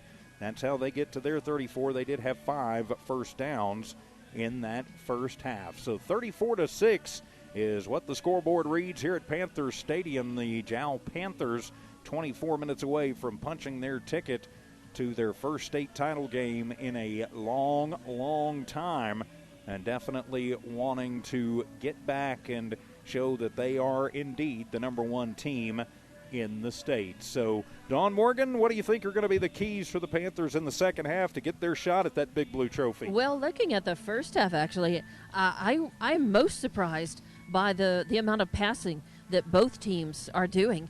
And I don't know whether they both thought, I think we're going to surprise them. They're expecting just a complete running game from us. We're going to surprise them. And I guess maybe they ended up, pulling out the surprise and ended up surprising us maybe, but not the other teams. They seem to be pretty well, pretty prepared for that. As far as the Panthers go, they've been doing a pretty good job defending that. And I'm surprised at the number of connections, really, and that Catillon has been able to make with that. And really, except for the INT, which really didn't look like a missed throw from this angle, and that kind of wounded duck that ended up getting called back anyway. It's been pretty good completions for a guy that's not known, to be a big passer. So that's certainly one that was surprising. Going forward in the second half, I think that it's going to be really important for Jal to maintain the intensity of their defense. That they have had a very effective defensive game in the first half, and I think it's going to be really important for them to maintain that. It seemed to be getting a little bit less focused, a little bit weaker, and maybe the Wolverines were just getting stronger toward the halftime. But it did seem like they were weakening, losing a little resolve. So maybe a little bit of a rest and a refocus at halftime will have them back out as sharp as they were for most of the first half, because the Panthers are definitely going to need that. Texico is going to come out like wounded Wolverines. I mean, they seriously are going to play for blood, because they got nothing to lose, and they're down by 4 scores. Exactly. So they're going to come out trying to throw anything and everything they can at Jal to try to build their offensive momentum, to get some scores on the board quickly. You can look for them. I think they're going to come out and really try to work that hurry-up offense. They're going to try to get in the end zone immediately, try to force a turnover or something. They're going to try to get a couple of quick scores on the board to try to turn the feeling and the momentum around against Jal. Because when you look at it, it's 34-6, but a couple of scores, and suddenly you've got a much tighter game, a pretty close game, a winnable game for Texico if they can come out and get a couple of quick scores on the board. And that certainly would change the complexion of the game. For Jal, they've got to try to make sure that Texico is not able to execute and do that. Well, I think you're absolutely right. And I also think you're absolutely right when we say, Jal has to go in and they have to refocus. I think Coach Giles maybe having a little bit of fun there at the end of the first half, but I would have really liked to have seen them punched one in on that last drive instead of trying all the trick plays. Just, run with your bread and butter, get it to that 35-point margin, and then you can play around a little bit. Right, get the job done. But get the job done first and, put the stamp on it. I mean, we're in the playoffs, so, there's no style points. You're not trying to impress the committee anymore, but I think, you want to get this one over as early as you can, because, a colder night, and let's face it, this is really the first cold night we've had where we've played football this year. You're going to be looking at cramps, possible injuries. I would want this one over as quickly as I could. I think the Panthers need to come out firing on all cylinders on defense. I think they need to get after Fig, get a quick 4-and-out, or get a turnover, maybe even try an onside kick. They've proven they, can do pretty well with those in this game. Do something to go ahead and get this to the 35 and shorten up the time of this game. Yeah, definitely. So let's see what the coaches think and what the coaches are telling their teams. And there's a reason why we do this and they do that. So. Right, but it's our best guess on what we think should happen, could happen, and might happen, and then we'll see what actually does happen as they re-inflate the big Jal Panther tunnel and get ready for the teams to come back out on the field with about 4.5 minutes left in this halftime. Of course, they will put warm-up time on the clock after half, but. So, 34-6, not a lot to complain about. Jal really very dominant in that first half, and if they can come out and have a dominant second half, punch their ticket on to next week. And again, I'm trying to find out who owes whom when it comes to Jal and Tularosa. We know that Eunice owes Jal, so if Eunice were to win tomorrow, that game would be back here at Panthers Stadium next week, either Friday or Saturday, depending on what Coach Robbie and Coach Loftus agreed to. But, that would be an exciting time for Lee County. But, of course, speaking of that other team from southern Lee County, the one that's 19 miles from here, I know folks here in Jal are loath to say the name sometimes of Eunice, but the Eunice Cardinals will be in Tularosa tomorrow at 1 o'clock right here on Kicks 103 to take on the Tularosa Wildcats to play the winner of this ball game in the state championship game. Dawn Morgan, you and I will be just down the dial on our sister station, KZOR, at 1 o'clock tomorrow afternoon, as the Lovington Wildcats, number 1 seed in Class 4A, will be taking on the Silver Colts in a 4A quarterfinal matchup. We'll have that game at 1 o'clock on our sister station, Z94 KZOR. And then, we're not done yet. The Hobbs Eagles will also be playing at 1 o'clock as the Eagles take the long trip up to Rio Rancho to take on the Cleveland Storm. Ty Friend and the coach Brian Coltrane will have that for you on our sister station, Cool 95.7. Now, we will have video streams tomorrow on Lovington and on the Eunice game, so you'll be able to watch that on those teams' respective YouTube channels and tabs at HobbsAmerica.com. Due to NMAA media rights grants in the playoffs, we are not allowed to video stream the Hobbs game tomorrow, while we're talking about that. I do have to say thank you to the Jal Municipal Schools for allowing us to video stream this with rights that were then granted by the NMAA and paid for by Walmart Digital Solutions. So proud to be with you tonight, and thanks for being with us wherever you happen to be. So halftime coming to a close, getting ready for the start of the second half. So we'll take another 3-minute timeout, come back for the second half of action. This, Jal leading 34-6. This is Jal Panther Playoff Football on Kicks 103.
Back here at Panther Stadium, getting ready for the start of the second half of action in this 2A semi-final game. The winner moves on to the state championship next week. The loser hits the basketball court. Jal up 34-6. Thanks for being with us tonight wherever you are, here in southeast New Mexico and West Texas on Kicks 103, around the world on the Kicks 103 Hobbs app, listening live, and thank you for watching live around the world on the Lee County News and Sports YouTube channel, and also on the Jal tab at HobbsAmerica.com. Jal Panther Playoff Football on Kicks 103, and from the Walmart Digital, brought to you by Full Code Trucking, Panther Energy, Nana's Cafe in the city of Jal, also Mike Guerin State Farm Insurance, IPS Incorporated, Lasco Construction, and R360.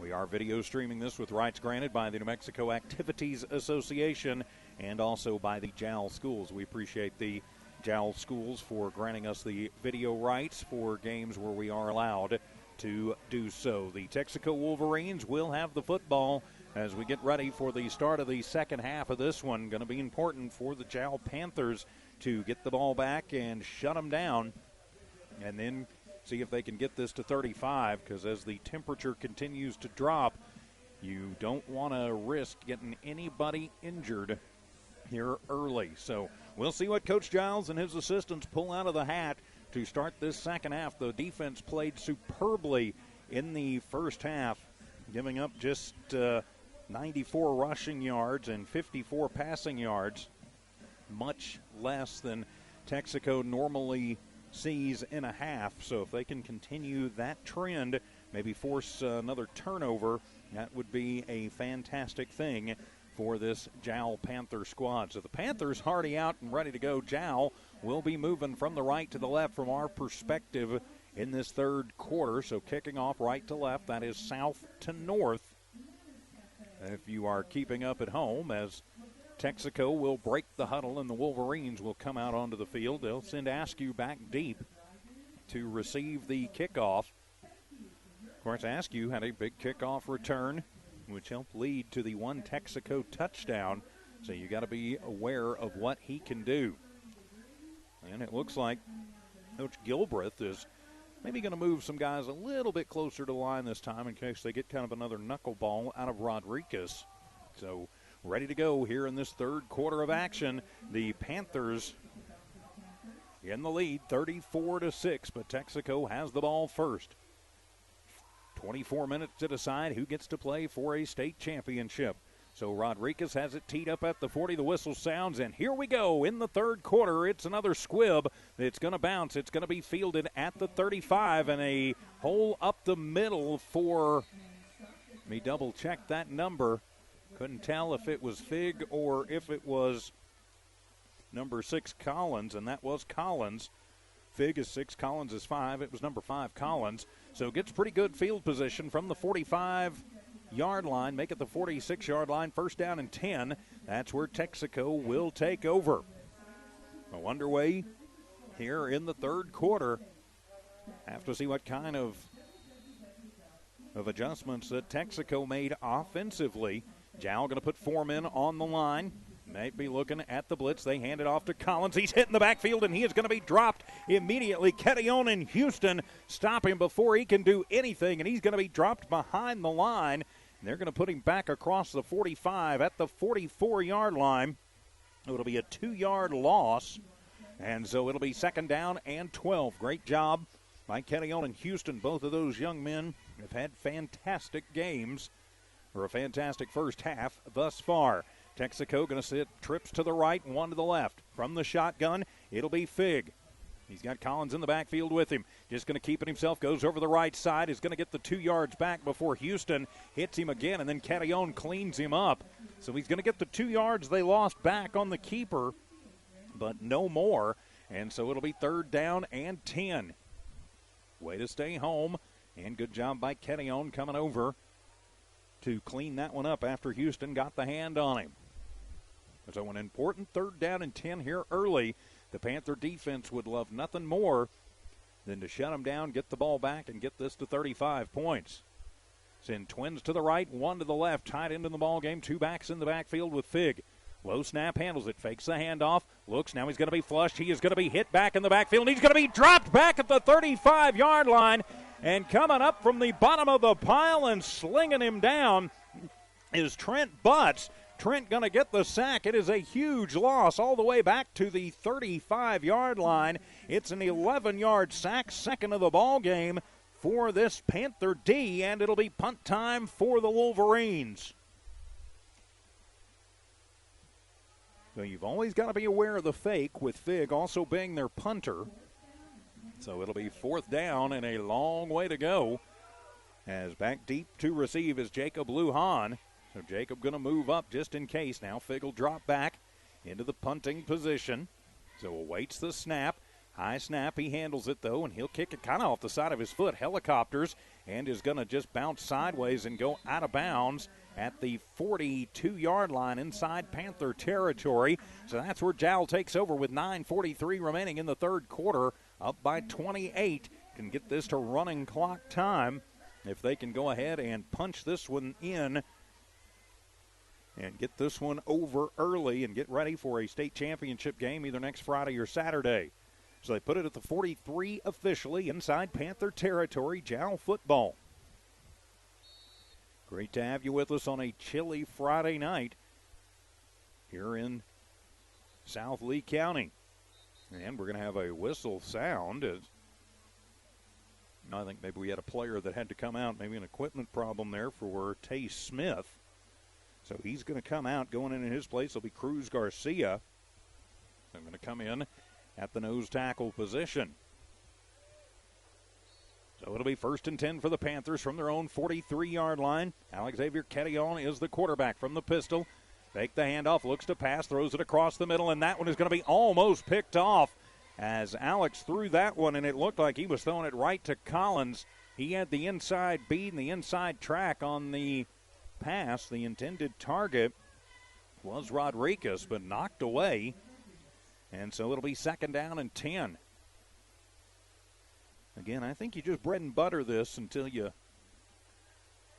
go ahead and keep everything clicking until you get up by the 35. But again, there's a reason I'm up here, and Coach Giles and his staff are down there. So it'll be 2nd down and 10. Jal will split 1 to the left, 1 to the right. Lujan is the deep back behind Quetillon as Alexavier keeps himself right side. He is going to be hit at the line and spun down. Nice job by Braden Bender. Reads that one, and so he might have gotten a yard, and yep, they will give Alex a yard, but no more than that. And so it'll be 3rd down and 9, make it 3rd and 8. They give him 2 officially. 9 minutes, 15 seconds remaining here in the 3rd quarter. Jal just going to take their time, eating up some clock. As bringing the play in from the sideline is Ito Arroyo. Arroyo brings the play in. Jal will share it amongst themselves. Pardon me. As we've got 1 receiver left, 1 to the right. Lujan still the deep back, trying the hard count. And now they're going to call timeout. They didn't get him to jump that time. As getting a little antsy was Warren Schooley, but didn't get him to jump. It wouldn't have been enough to get him the 1st down, but would have gotten him a lot closer. So 3rd down and 8 to go. Jal takes the timeout, so we'll take it with him. Jal 34, Texico 6, back in 30 seconds on Kicks 103.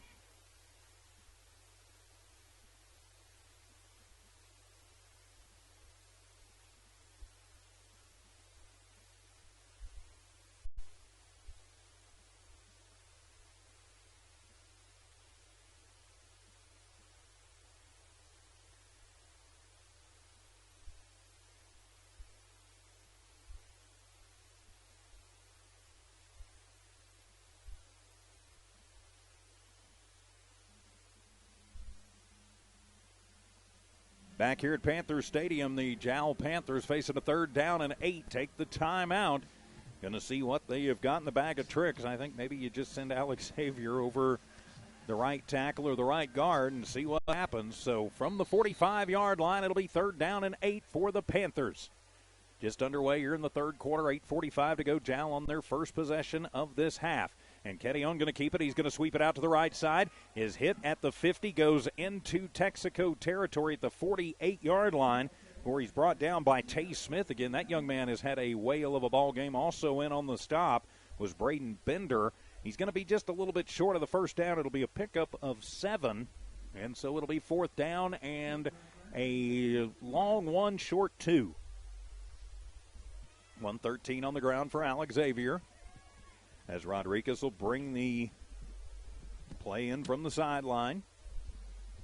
So I think what we're going to see here, Don Morgan, is maybe just what we saw the last time they had 4th and short, is they're just going to put Alex up under center and let him bowl forward and get that couple of yards. It would seem that way. I mean, he's capable of that, at least if the line will give him a little bit of room. But they're going to go ahead and put him in the pistol formation. Looks like he'll throw. Is the deep back. Well, he'll do Maybe, something. And timeout taken by Jal. That's 2 timeouts burned on this possession. That is crazy. So they've already burned through 2 timeouts. So 7:51 to go in the 3rd quarter. Jal down to just 1 timeout for the half. You hope that doesn't come back to bite them. We're back in 30 seconds here on Kicks 103.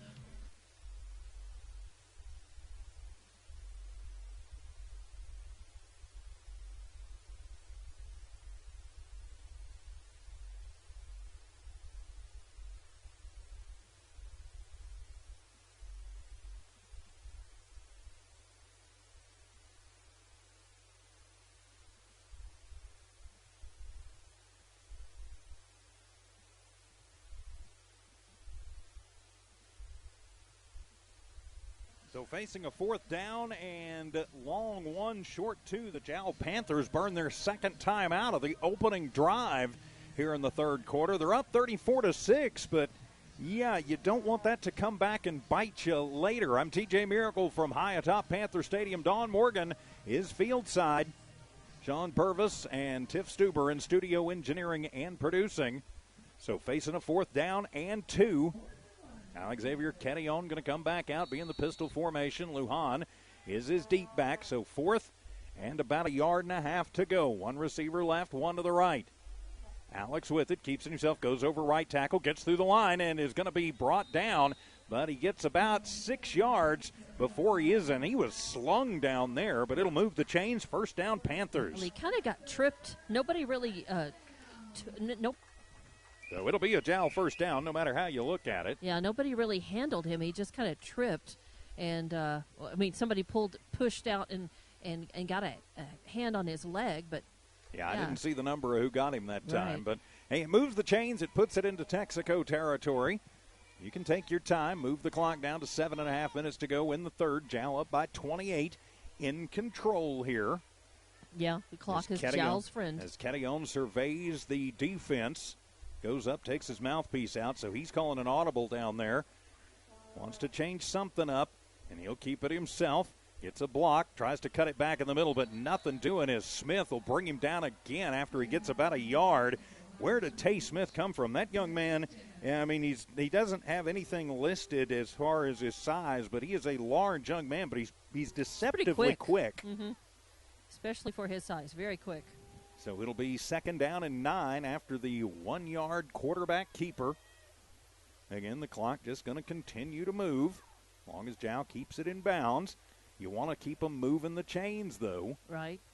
And again, you get the touchdown and the extra point, though. The clock doesn't stop except on timeouts and changes of possession and the change of quarter.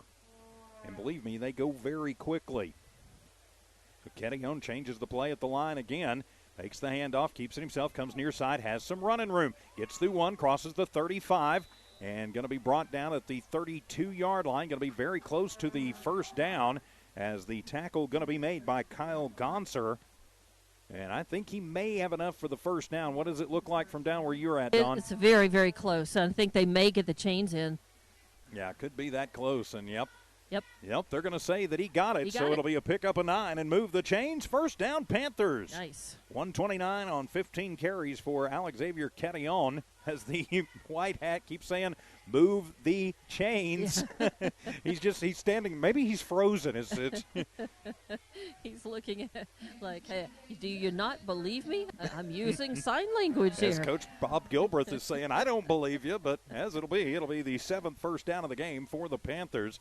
Play comes in from the sideline for Ito Arroyo as we are at the halfway mark of this third quarter. 6 minutes remaining in the third. 34-6 in favor of the Jal Panthers, trying to punch their ticket through to the state championship game next week. If it's against Eunice, it would be here. We'll have to check on Tularosa. Ketillon fakes the handoff and will come to the near side. Stiff arms a man, gets it to the 30, and is going to be pushed out of bounds by Reyes Hernandez. And he's going to get a couple of yards out of it, make it a 3-yard gain, so second down and 7. Those guys came dangerously close to saying some things loud. And I hear some stuff on the other side, both our side and theirs, not liking the officiating. If both sides are unhappy, that means it's kind of be a pretty good thing.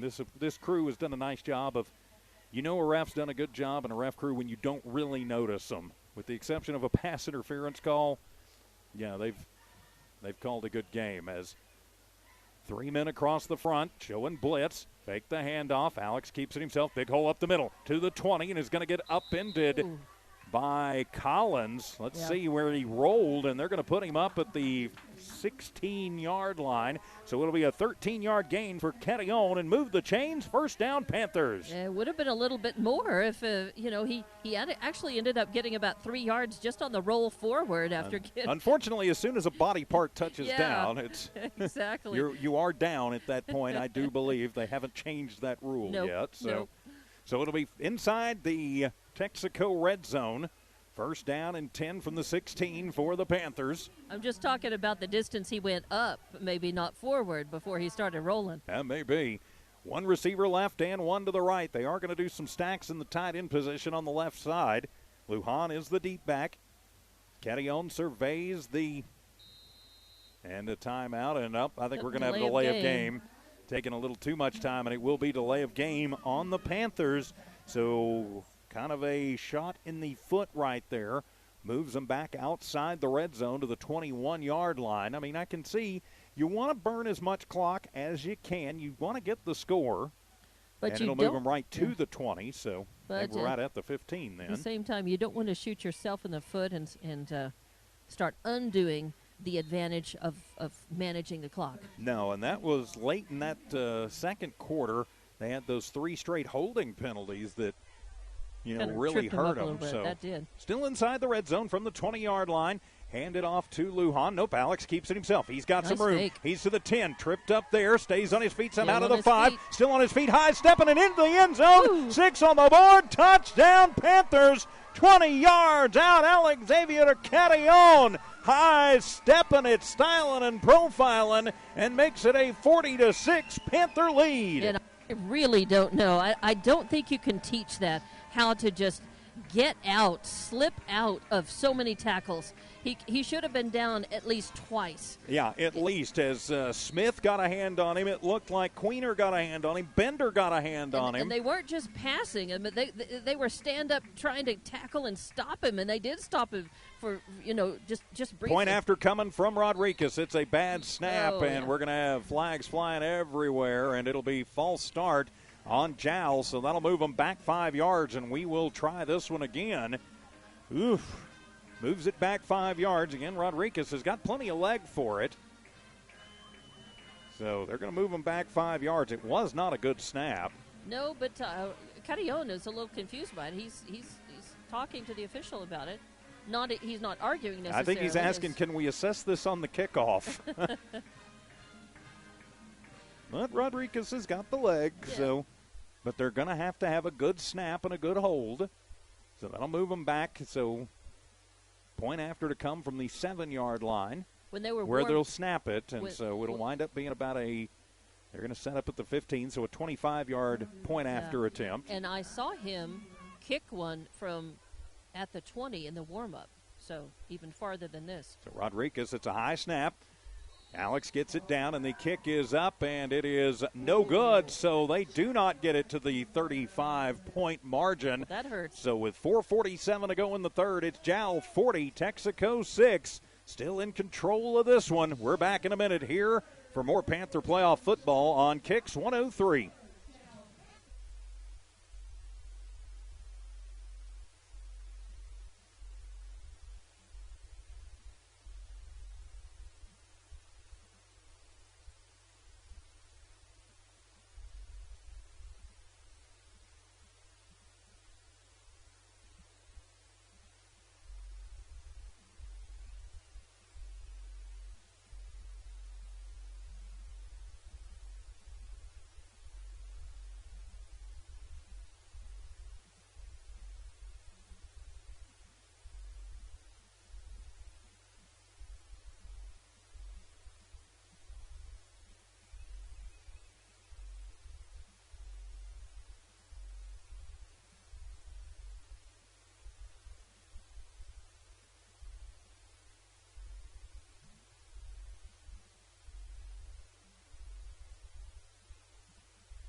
$20 yards on the quarterback keeper for Alex Xavier Catillon, but a false start penalty means that the point after is no good as they moved them too far back. So the Panthers are up by 34 with 4:47 to go here in the third quarter. I'm TJ Miracle. Dawn Morgan patrols field side.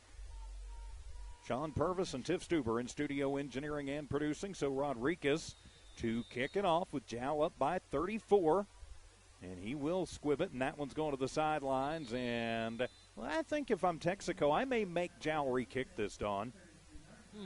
Well, we'll see. It's so close. It's at the 33.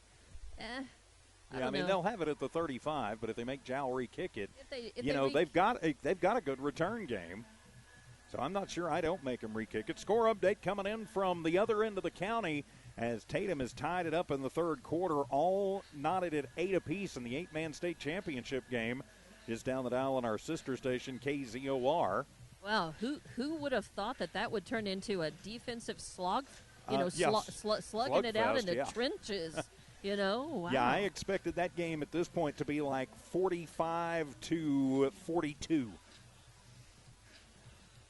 It just shows that there's a reason I'm the broadcaster and not a coach or a professional gambler. So they take it at the 40-yard line. Thought it should have been at the 35, but okay. 1st and 10 from the 40. That's where Texico will take over with 4:47 to go here in this third quarter. Fig from the shotgun, going to keep it himself. Goes right side, a little bit of room, and gets away from one, but can't get away from the second, and is tripped up and spins forward across the 45 to the 46-yard line. It will be 2nd down and 4. Again, if I'm Jal, I let them take 4 or 5 yards up the middle all day long. It eats a lot of clock. It sure does. So 2nd down and 4 to go. 4:20 remaining in the third. And the clock is ticking as we speak. So. Yes, it is. Texico going to send a man to the left and 2 men to the right this time. 3 men to the right this time. Something tells me they're probably going to shift somebody over to that other side. Well, they don't this time. So Fig, 3-step drop is going to be pressured as Catillon gets him back at the 40, a 6-yard sack. So Catillon gets him for what they gave up just a minute ago. 3rd sack of the ball game. 2nd for Roger, and it is 3rd down and 10. Big move for the Boise State commit. Yeah, very nice. Just walked right across the line and hauled him down. Yes, he did.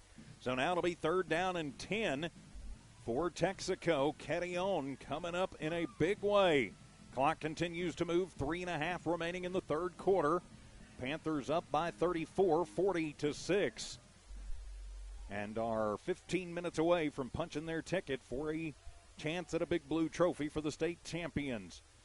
Trips to the right, one to the left, though the wide receiver screen near side, and that one almost picked off. How did Rodriguez not hang on to that? That's what he's thinking right now. Although Alexander is patting his helmet, saying, and actually that was Baeza, Damian Baeza, number 19. Yeah, number 19, not 18 now, and it looked like 18 to me at first until Alexander Catillon came over and patted him on the helmet like, he would have nice try. He would have had the pick six on that one. He would definitely had nothing but open field in front of him. Special teams coming on as Jacob Lujan drops back deep to receive, but he points out, hey, watch out.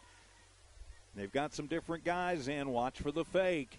And they will fake it. They'll do the direct snap on the Wildcat to Collins. He goes to the left side, stays on his feet, but finally Catillon going to run him out. And then Catillon, the law firm of Catillon and Catillon, going to team up to bring out Collins after a 7-yard gain. So it'll go over on downs. 1st down for the Panthers. Still, nice work by the defense. They have and really come good through job this by game. Jacob Lujan to point out, hey, wait a minute, there's some different guys in there. They're going to fake it. Right. And he was on the charge, too, as soon as he felt that one coming from his deep position for the return. So Jal with good field position at the Texico 48-yard line. 3:09 remaining in the third quarter. Jal going to try and punch it in, get to the running clock time. You've got to think. One receiver left, one to the right. Option look, nope. Catillon keeps it himself. Starts it left, cuts it back up the middle, gets away from one, then is going to get stood up across the 45 at the 43-yard line. It'll be a 3-yard pickup or a 5-yard pickup before the rugby scrum starts. 170 on 20 carries for Catillon. It'll be 2nd down and 5.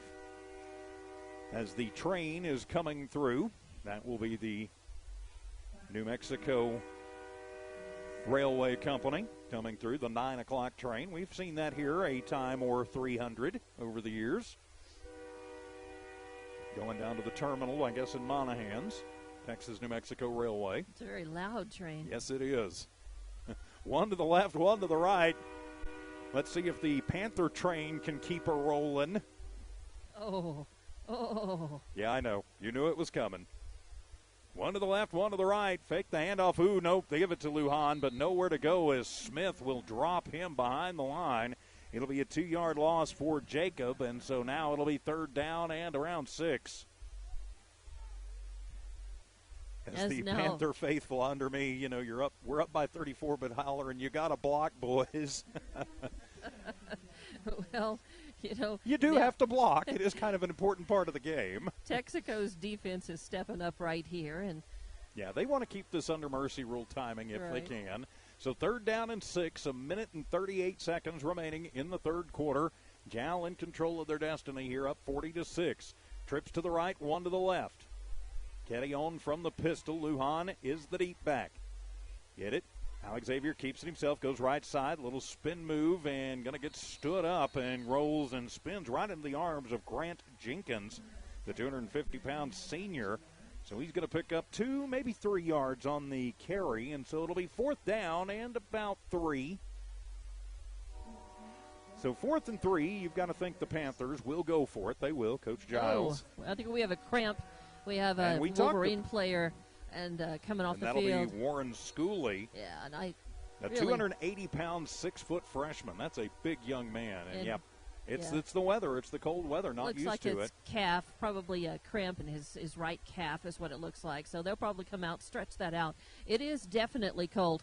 Thankfully, the wind has not picked up a lot. It's blowing enough to make things, uncomfortable. Definitely. I am glad I will be the first to admit I am glad I am up here and out of the wind. My feet are a little cold, but I'm not complaining. I said early on when I got here, I kind of misunderestimated just how chilly it was going to be tonight. What I'm really missing are gloves, man. And I don't think I've got any on me. That's do okay. not. We're almost done, but I. Continually thinking if I'm this cold, a lot of times just standing and walking around over here, and then I know those hands, on the field, even though they're staying a lot warmer than I am, but still, that's got to affect them sometimes. 4th and 3, Ketty on from the pistol, trips to the right side, throw the wide receiver screen, get it over to Sandoval. He comes back to the middle. I don't know why he did that, but he's going to be stood up and driven backwards. If he would have just kept going to the far side and turned it up, he'd have had it. I don't know why he cut it back. Flag It'll on the be play anyway. Completed. Yeah, I think we're going to have a hold. Let's see, and it will be holding on Jal, and I've got to think that is going to be declined because it would go over to Texico on downs. So I'm going to go ahead and write down the no gain on the completion. Isn't this the first time that we've given up the ball on downs tonight to Texico? I believe it is, yes. I think so. So no gain to Sandoval, and it'll go over on downs to Texico. So we got back to the line of scrimmage, and Texico holding on Jal, but it is declined. And so it'll be 1st down. Texico is over on downs with 25 seconds remaining here in the third quarter. Thanks for being with us tonight here on KIXN Hobbs. Also on the Kicks 103 Hobbs app and watching live on the Lee County News and Sports YouTube channel and also on the tab at Hobbs America. They run an A11. I didn't think that was legal as they pitch it over to Collins from the A11, and he's hit from behind. I did not think that was legal in New Mexico. Collins gets, that is 27 yards on the A11, which is you line up, stick everybody up, and then just toss it to somebody. All 11 men are not eligible, so it's a very strange format. And I've actually never seen it run until just now, Dawn. Never seen it run at all, or just not in New Mexico? I've never seen it run at all live and in person. Okay. I've heard about it, but I have never seen it until just now. They say you do this long enough, you see everything. Under 10 seconds to play here in the third quarter. They're going to try to get one more off. They will. Fig back to pass. Now he's just going to step up in the middle, runs it to the right side, and he is going to slide down across the 25.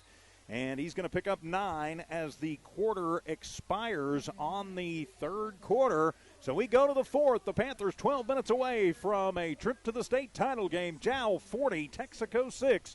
We are back in 1 minute here on Kicks 103.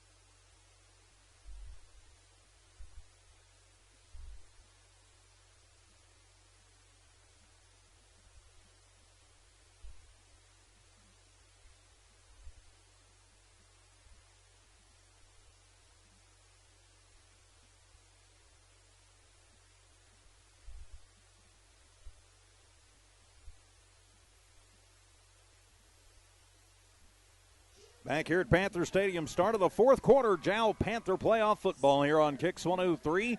Jal in control of this one and cruising 40-6, but Texico on the move. It'll be second down and 1 as we start this fourth quarter.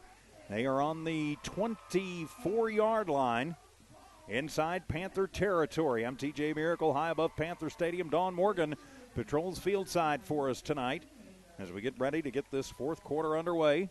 Sean Purvis, newest member of our team, in studio engineering and producing with Tiff Stuber. So now they'll blow the whistle as a late check-in is Reyes Hernandez. He's going to come over and split out wide to the left side. So it'll be second down and 1. Fig with it. Pressure comes. Wants it on the right side. Throws it up. That one is going to be picked off as Rodriguez gets it. He's coming back. He's to the 20, to the 25, to the 30, and going to be spun down by Fig at the 30. Flag on the play. That's in the neighborhood of holding. I think Jal is going to decline that penalty and take the INT, but we'll see for sure. As Rodriguez has had a couple of chances tonight, and I think maybe he finally got one, Dawn. That was definitely an 18. And it will be actually an illegal block on the Texico Wolverines, and that is going to be declined, and I think appropriately so. So the INT, Jowl gets their second turnover of the night, and so they'll take over first and 10 from the 30 as Rodriguez got a good return of about 24, 25 yards on that. Yeah, nice INT and just good heads-up play. So looked up in the right, put himself in the right position to be able to get that. So now it'll be first and 10 for the Panthers. High snap, Kettyon handles it. He's going to come near side. Now he's going to cut it back. Crosses the 35 to the 40 to the 45, out near the 50-yard line, and Fig is going to ride him down like a pony. But it'll be a 20-yard gain and move the chains. First down, Panthers, as Kettyon saying, all right, let's keep this one going here, boys. 193 on the ground for Alex Xavier Kettyon. First and 10 right at midfield for the Panthers. Still 11 and a half minutes remaining in the ball game. Jal up 34-6. So almost time to start making plans for a state title game next week. I would love to see it be Jal and Eunice right here at Panther Stadium. First and 10 from midfield. Kettyon from the pistol. Low snap. Alex takes it himself. Comes right side. Has some room. Gets away from 1 to the 40. Cuts it back. Still on his feet to the 30. Gets hit up high and then hit low and then hit high again. Finally going to be wrestled down by Gonser. But he's up to near the 30-yard line. See where they're going to put him. They're going to put him at the 32. So it's a pickup of 18 and move the chains. First down, Panthers. And Dawn, that means he has, I'm doing math, and that's a dangerous thing. That will be 211 rushing yards for Alex Xavier Kettyon. Yeah, nice game. So 211 for Kettyon, 75 for Lujan. They have carried the load as they have all season. From the 32-yard line, first down and 10 for the Panthers. 10.5 remaining in the ball game. Stacking trips to the left side, almost in the tight end position, 1 to the right. Hand it to Lujan. Nope, as Kettyon keeps it himself, but he is going to get tackled by Smith, who brings him down back at the 35-yard line. So a 3-yard loss. It was a quarterback keeper, so no sack. They do have 1 sack on him in the ball game. So now 208 on 23 carries, and it'll be second down and 13. Again, you want to see the Panthers offense go ahead and punch this one in, if at all possible here. Clock continues to move, under 10 minutes remaining here in this state semifinal game. 2A in New Mexico. Winner moves on to play the winner of Tularosa and Eunice. That game will be tomorrow in Tularosa. Kettyon from the pistol, keeps it himself, comes right side, has some room to the 30, cuts it back to the 25, to the 20, to the 15, still on his feet, going for the corner, to the 10, to the 5, and finally going to be stood up, and a helmet-to-helmet hit. That's illegal, but Kettyon gets it up to the 5-yard line. It's a 30-yard run for Alex Xavier, and first and goal for the Panthers. And he has really taken a couple of big hits. Just on this offensive drive, he has had a couple of big hits by Tay Smith on him, and he has come up a little slow a couple of those times. And I think it was Gonser who led with the helmet that this time, yes. And so he's definitely he's getting up punished out there, but he's still getting the cobwebs out a little bit down there, looks like. The 9:06 remaining, first down and goal for the Panthers from the 5-yard line. Trying to go ahead and put the exclamation point on this one. Up by 34, trying to make it some more. So Alex Xavier goes up to the line, just going to go up under center, and he's going to go over right tackle, gets it to the 2, and Smith meets him and drives him backwards. So it'll be a 3-yard gain, second and goal from the 2. 2:41 on the ground on 25 carries for Carrion. So just pulls it forward for a couple of yards. They say his knee went down at the 4, so 1 yard officially. Second and goal from the 4. And he's got his hands on his knees again. Well, he's played a whale of a game on both ends of offense and defense. He certainly has. He's been in this game almost the entire time. To be that young again and have that much energy, I'm not sure I did even when I was his age. So it'll be second and goal from the 4. Panthers knocking on the door with 8 minutes to go in the ball game. High snap, Alex with it, takes it himself, gets a good block from Jacob, and into the end zone from 4 yards out, 6 on the board. Touchdown, Panthers.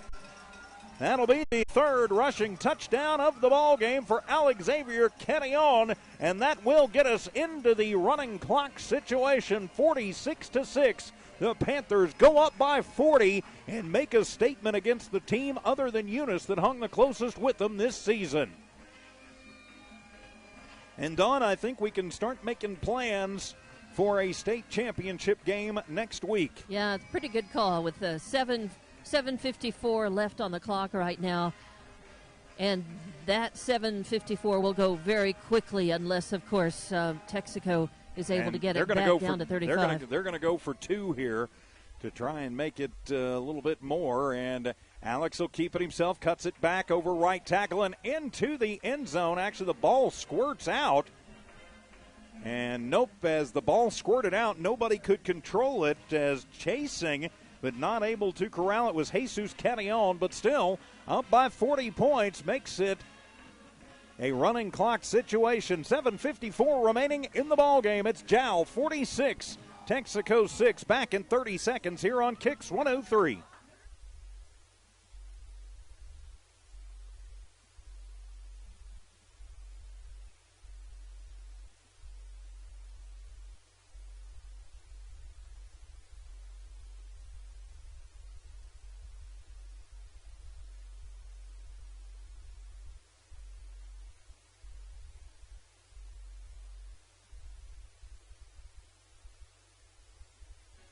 And welcome back. Jal Panther playoff football continues here on Kicks 103. Alex Xavier Carrion goes over the 2-century mark on the drive and caps it off with a 3-yard touchdown run. The point after is no good, but the Panthers finally go up by more than 35. They're up 46-6. And so the remaining 7:54, this one will go quick. The only way that the clock will stop will be on timeouts and changes of possession. I'm TJ Miracle, high above Panther Stadium. Dawn Morgan patrolling field side. Tiff Stuber, Sean Purvis in studio engineering and producing tonight. So the Panthers are 7:54 away from playing for their first state championship, and I don't even remember. I looked it up, but I forgot to write it down. It's been at least 15 years. And so Rodriguez will kick it away and puts that one on the ground, and it's a skipper, but we've got flags and whistles, and I think we're going to have offsides on the Panthers. False start or offsides, one or the other. Hopefully nobody lined up offside, and it will be offside on the Panthers. So somebody lined up offsides on Jal, so move them back 5 yards, and we'll try again. Just a silly penalty. It's one of those.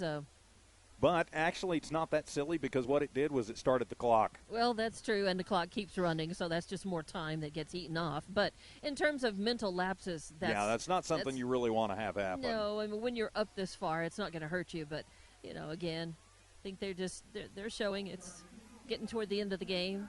They're up big. They're relaxing just a little bit, and Not going to be able to do that against Tularosa or Eunice next week. No. As Rodriguez will try it again, and this one he's going to kind of knuckleball, and it'll go right into the hands of Collins. Gets it at the 30 to the 35 to the 40, and he's going to get spun around and dropped at the 42-yard line. And having a heck of a game, Brandon Houston on special teams that time dropped Collins. Yeah, he's definitely, I mean, the lines, the offensive and defensive lines, and in some cases, I mean, those guys, we have a lot of two-way players. When you talk, small 2A football, 3A football, you get a lot of players who are just playing both offensive and defense. But, man, both lines have had so many unsung heroes tonight and just really on it. Yes, they have. So it'll be 1st and 10 for the Wolverines as their season counts down to an end from the 43-yard line, as it'll be Fig keeping himself rolling right side, and he is going to get hit and dropped from behind by Sandoval, coming on a blitz from his cornerback position on the near side of the field and brings him down for a loss. Nice job there by Sandoval. So Fig loses a yard on the play, and it'll be 2nd down and 11. Clock going to continue to move. We are under 6 to play in the ball game. As I notice, Giles coaches have taken off their headsets, so they're pretty much just going to let this one play out. Coming up and coming into the nose tackle position is Rodriguez, going up against the big boys. On the option look as Fig in trouble, and he's going to be hit, and he's going to be brought down as coming through the Jal Panthers drop him. Number 19, Damian Baeza, getting a hand on him. Also, Yuli Cervantes, and it is another sack for the Panthers, and that is all the way back at the 31-yard line. It's an 11-yard sack. That is the 4th of the ball game for the Panther D. So now it is 3rd down and a long way to go. Clock continues to move. 3rd and 21 officially. As bringing the play in and just kind of shouting it over is Reyes Hernandez.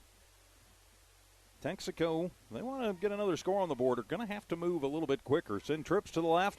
Now they're going to move everybody around. Twins left, twins right. Single back in the backfield is Bender. Low snap. Fig going to just have to pick it up off the turf. Comes near side, looking for some room, trying to get the corner. He will, and he will scamper out of bounds at the 45-yard line. Normally that would stop the clock. It does not. Giving chase, Alex Xavier Catillon, but that's a big gain for him as he gets from the 32 all the way up to the 47. So that's 15 yards, and it'll be 4th down and 7. So 4th down and 7. Texico will go for it. Nothing left to lose with 4 minutes to go in their season. And Jal up by 40, 46-6. Trips right, one to the left. Villarreal by himself to the left side. Fig rolling right side. Catillon giving chase. Fig steps up, lets it fly down the far sideline, and that one is going to be caught down at the 25 to the 20, 15, 10, 5, and into the end zone for the Texico touchdown. And, Dawn, can you see that number? I can't see it from up here. Yeah, the guy who ran it in from the side, I can't because he never turned around, and there was a... I believe that's Bender, number 22. No, it's 19.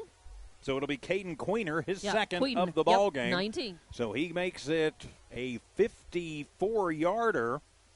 So his second touchdown of the ball game will get it out of running clock time. And that doubles up the passing yards for Fig. That'll be 87 yards on 2 catches for Queener, both of them for touchdowns. Point after, and the 2-point attempt going to be no good for Collins and Fig, as the Panthers will bring them down, and that will be who else but Houston and Catillon. So 3:41 to go in the ball game. Jal 46, Texico 12, back under running clock. We're back in a minute here on Kicks 103.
It's a 54-yard touchdown strike from Cade Figg to Caden Queener. Their second hookup of the day. Is Estrada going to come up, and they are going to go for the onside kick. And he will kick it high, and it'll be fielded by Sandoval, who gets tripped up, but still going to be up to the 45-yard line. Panthers will take over there, Dawn Morgan. Great job. I was very afraid that he was going to go down at a funny angle and lose his handle on the football, but he held on to it. So now for the Panthers, we are back under the running clock timing, but still up comfortably. No, all Jal really has to do now, Texico has all 3 timeouts. I don't think that Coach Gilbreth would burn all 3 of those timeouts, but some coaches will, is to try and prolong the game. Quick score update coming in from the other end of the county. Tatum and Melrose are tied at 14 late in the fourth quarter of that one. So a battle going on for the 8-man state championship. So it'll be 1st and 10 for the Panthers. And it'll be Cadillon. Looks the pitch. Now he'll keep it. Crosses midfield, and Smith hits him again. But he's going to pick up 6, and it'll be 2nd down. And call it 4. 250 on the ground for Alex Xavier. I'm sorry, he's made me tired and sore just watching him, Dawn. Yeah, very definitely. He's not only, worked a lot and worked hard and effectively in this game, but he's been worked over a lot in this game too. He has been. Jal going to take just as much time as they can. Couple of first downs will end it if Texico doesn't decide to use their timeouts. You don't think they want to rub it in too much. So going to send trips to the right, one to the left. They've got that little tight end stack. Cadillon keeps it himself up the middle. Got some room to the 40, to the 35, to the 30, up the middle, to the 20, 15, 10, 5. Put it in the end zone. 6 on the board. Touchdown Panthers. 49 yards to the house. Alex Xavier Cadillon puts the exclamation point on this one. Can I give him 50, Dawn? You can. Or was he on our side of the field, or was he on the Jal side, or was he on the Texico side? Oh, I don't know if you can give him that much. All right, so 299 rushing yards for Alex Xavier Cadillon. I'm pretty sure he was on our side of the turf. Yeah, so. I think it was maybe 49. Yeah, it was 49. So 290. I want to find another yard for Alex Xavier. Bad snap. Alex Xavier gets it down. The kick by Rodriguez is up, and it is good. So 2.5 minutes to play in this one. The Panthers are going to play for a Big Blue Trophy next week as they lead this one 53-12. Back in a minute here on Kicks 103.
.49 yards from Alex Xavier Cadillon on the quarterback keeper. The point after by Rodriguez is good, and the Panthers are rolling 53-12. Back here at Panther Stadium, I'm TJ Miracle. Rodriguez tees it up to kick it away. The Panthers 2.5 minutes away from going to the state title, as that one is going to squib on the ground and is going to go out of bounds, and so flag on the play. And so it will be Texico football. They're going to see if, nobody touched it, so it'll be Texico football. And I think they do have the option of taking it at the spot of where it went out of bounds, and I think that's what they're going to do here. I'm TJ Miracle, Dawn Morgan patrolling field side. Thanks for being with us, and, it'll be Well, he called false start on Jal. It's a kickoff out of bounds. It's not a false start. So it'll be Texico football at about the 45-yard line. So clock is moving, though. 1:50 remaining in the ball game. Panthers up by 41. And they'll mark it at the 49-yard line inside Panther territory. That's where Alexavier Quetillon took it in just a moment ago. So 90 seconds remaining in the ball game. Empty set in the backfield. Fig is the quarterback. Send a man in motion from the right to the left. That is Bender. Fig, 6-step drop, throws it underneath, has it complete. That's to Collins, but he's going to get about 2 before he eats a Panther sandwich and comes down after a 3-yard gain. So Collins with his 4th catch of the game. 111 through the air for Fig, and it is 2nd down and 7. But it'll just keep the clock moving. We are under 1 minute to play here on a chilly Friday night in Jal, New Mexico. The Jal Panthers looking to get to their first state championship game in a couple of decades and knocking off one of the perennial powers in the Texico Wolverines. Trips to the right, 1 to the left. Single back in the backfield with Fig. Jal just going to rush 4 on this one. Fig rolls to the right side, gets his own man pushed back into him, somehow stays on his feet, throws it back across himself, has it complete to Bender across the 45, down to about the 43-yard line.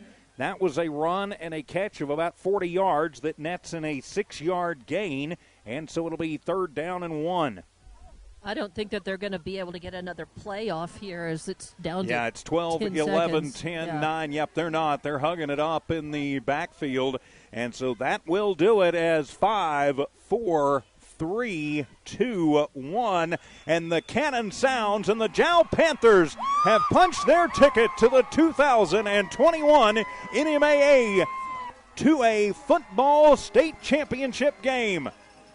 The Panthers victorious 53-12 here this evening. Jal Panther playoff football and the Jal Panthers state championship postgame show comes your way in 3 minutes. This is Panther football on Kicks 103.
Welcome back to Jal Panther football. The Panthers victorious tonight and have punched their ticket through to the state championship with a win over Texico, number 4 in the state, 53-12 is the final. I'm TJ Miracle, Don Morgan patrolling field side, Sean Purvis, Tiff Stuber in studio engineering and producing, and a late score update coming in from the other end of the county. The Tatum Coyotes have just taken a late lead in the 8-man state championship game, 20-14. That game on our sister station, KZOR. Let's take a look at some of the numbers in this one quickly as the Panthers huddle up before we talk to Coach Giles with Don Morgan field side. Cade Figg on the night for Texico goes 8 of 15 for 117 yards, 2 touchdowns, and 1 interception. Both those touchdowns coming to Caden Queener of 23 and 54 yards respectively.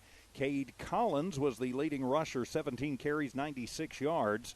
Figg with 15 carries for 33 yards. He was sacked 3 times. Collins was also sacked once, running a quarterback or running a wildcat, so that goes into the books as a sack. The Wolverines were flagged 5 times for 40 yards in the ball game. Now they get 139 on the ground, 117 through the air. Or how did I get 139 there? That's not 139. So I'm going to do some more quick math here. Let's see, that would actually be 129. 6-9, yes, 129, not 139. So 256 total yards. So 129 on the ground, 117 through the air for Texico. Again, their leading rusher was Cade Collins. They got 11 first downs in the ball game, but still only managed to get 12 points on the board. For the Jal Panthers, Alex Xavier Ketillon, it was his night.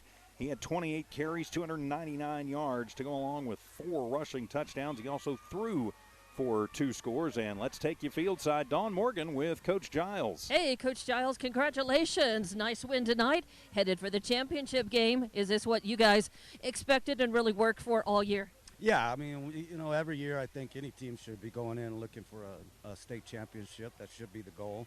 That's definitely what our goal was, and we're going to get an opportunity to play for one, so we feel very, very fortunate to be able to do that. Now, this Texico team, when you met earlier in this season, this team hung 57 points on you guys. Tonight, not so much. What specific defensive adjustments did you guys make to make that happen? Well, I don't know that we did a whole lot different than that first game. We just executed a whole lot better. I went back, watched that was week 1 game. We went back and watched that, and, we look like a team playing week 1, and we definitely have improved on both sides of the ball, and I thought it showed tonight. Yeah, even from last week, I mean, and looking at this team, the evolution, especially defensively, seems very, very obvious over the season. But offensively, what did you like about this game, and what did you tell your players in the huddle just now? Well, you know what? We're able to throw the ball, and that really complements what we're doing in the run game. So we were able to make some plays early, and really make them to worry about the pass, So I think that was a big thing there. And looking ahead at next week, you don't know exactly who you're going to play yet. It'll be either Eunice or Tularosa. But if you were to play Eunice, how meaningful do you think that would be, and just how emotionally charged would that game be between 2 opponents that are about 18 miles from each other? Well, obviously that would make it much bigger, but this will be my 9th state championship to compete in, and they're all fully charged. I promise you that game, I don't care who you play, and right now we'll play whoever's in front of us. I mean, that's all we can do, but I promise you the electricity is going to be off the charts. All right. Well, thank you very much for your time. And what's the message going to be to your team this week? Right now, you don't know which team you're going to have to prepare for, but just how different will the preparations be for these 2 teams as you see them right now? Well, definitely different. I mean, what Eunice does and what Texico does is, quite a bit different. So, we'll have to see who we play, but and then we'll get a plan together and get to work on Monday. All right. Well, congratulations on this win tonight, and of course a big week, and we'll certainly be there for that championship game. And good luck in that, Coach. All right. Thank you. All right. All right, Don Morgan with a coach's conversation. Coach Giles, after his Jal Panthers have punched their ticket into the 2A state championship game. A quick follow-up on the numbers. Alex Xavier Carrion, 28 carries, 299 yards, 4 rushing touchdowns. Jacob Lujan, 7 carries, 75 yards. He also had a rushing touchdown tonight. Alex Xavier through the air goes 3 of 8 for 68 yards, 2 touchdowns and an INT. Those touchdowns coming to Jacob Lujan from 36 out and Andres Lujan from 32 out. So 68 through the air, 385 cumulatively on the ground, 453 total yards for the Jal Panthers. And a score update coming in from the 8-man state title game as the Tatum Coyotes have brought the first Blue Trophy of the year home to Lee County, as Tatum winning that ball game 22-14 in overtime. Congratulations to the Tatum Coyotes and the entire squad up there. So a big game tonight. Of course, we've got a triple header of big games for you tomorrow. Matter of fact, we'll know tomorrow starting at 1 o'clock who this Jal Panther team will be taking on in 1 week, as the Eunice Cardinals and the Tularosa Wildcats will be playing right here on Kicks 103 and on the Eunice Sports YouTube channel. Jimmy Jones, Recindo Caballero will be heading over to Tularosa for that game here on Kicks 103 tomorrow afternoon. Don Morgan, you and I will be heading up to Lovington for the 4A quarterfinal game, the number 1 Cats against number 8 Silver. And then the Hobbs Eagles will be on the road to Rio Rancho to take on Cleveland. Ty Friend and the coach Brian Coltrane will have that game for you on Cool 95.7. But tonight, all about the Jal Panthers as they are victorious tonight, 53-12. Final thoughts, Dawn? What was that final score on the Tatum game? 22-14 in overtime. 22-14 in overtime. Well, that was quite the game, and pretty exciting football up north. We had a pretty exciting game down here. It wasn't nearly as close or as much of a nail-biter, certainly, but, man, it was well played and well executed. I have to agree with the coach in looking at this game, and kind of that's basically what we said even by halftime, was that there was such good execution going on, especially defensively, that that this game was never really in doubt.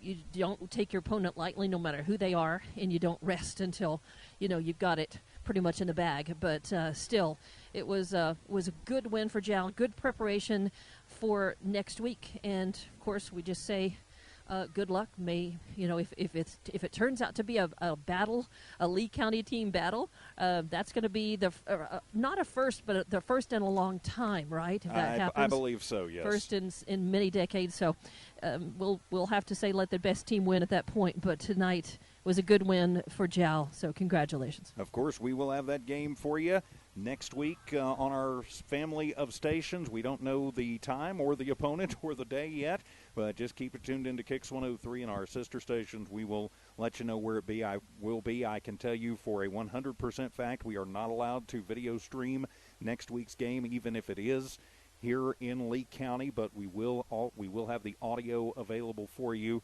on this YouTube channel, the Lee County News and Sports YouTube channel. But just an impressive night tonight. The Jal Panthers going to play for their first state title in at least a couple of decades. So with that, my friends, we will put a wrap on this one. The Panthers victorious once again, 53-12. For Sean Purvis and Tiff Stuber in studio engineering and producing, for Don Morgan, I'm TJ Miracle saying so long from Panther Stadium. This has been an exclusive presentation of Walmart Digital and Kicks 103 Sports under rights granted by the New Mexico Activities Association and the Jal Schools. Good night, everybody. We'll see you in Lovington tomorrow on KZOR.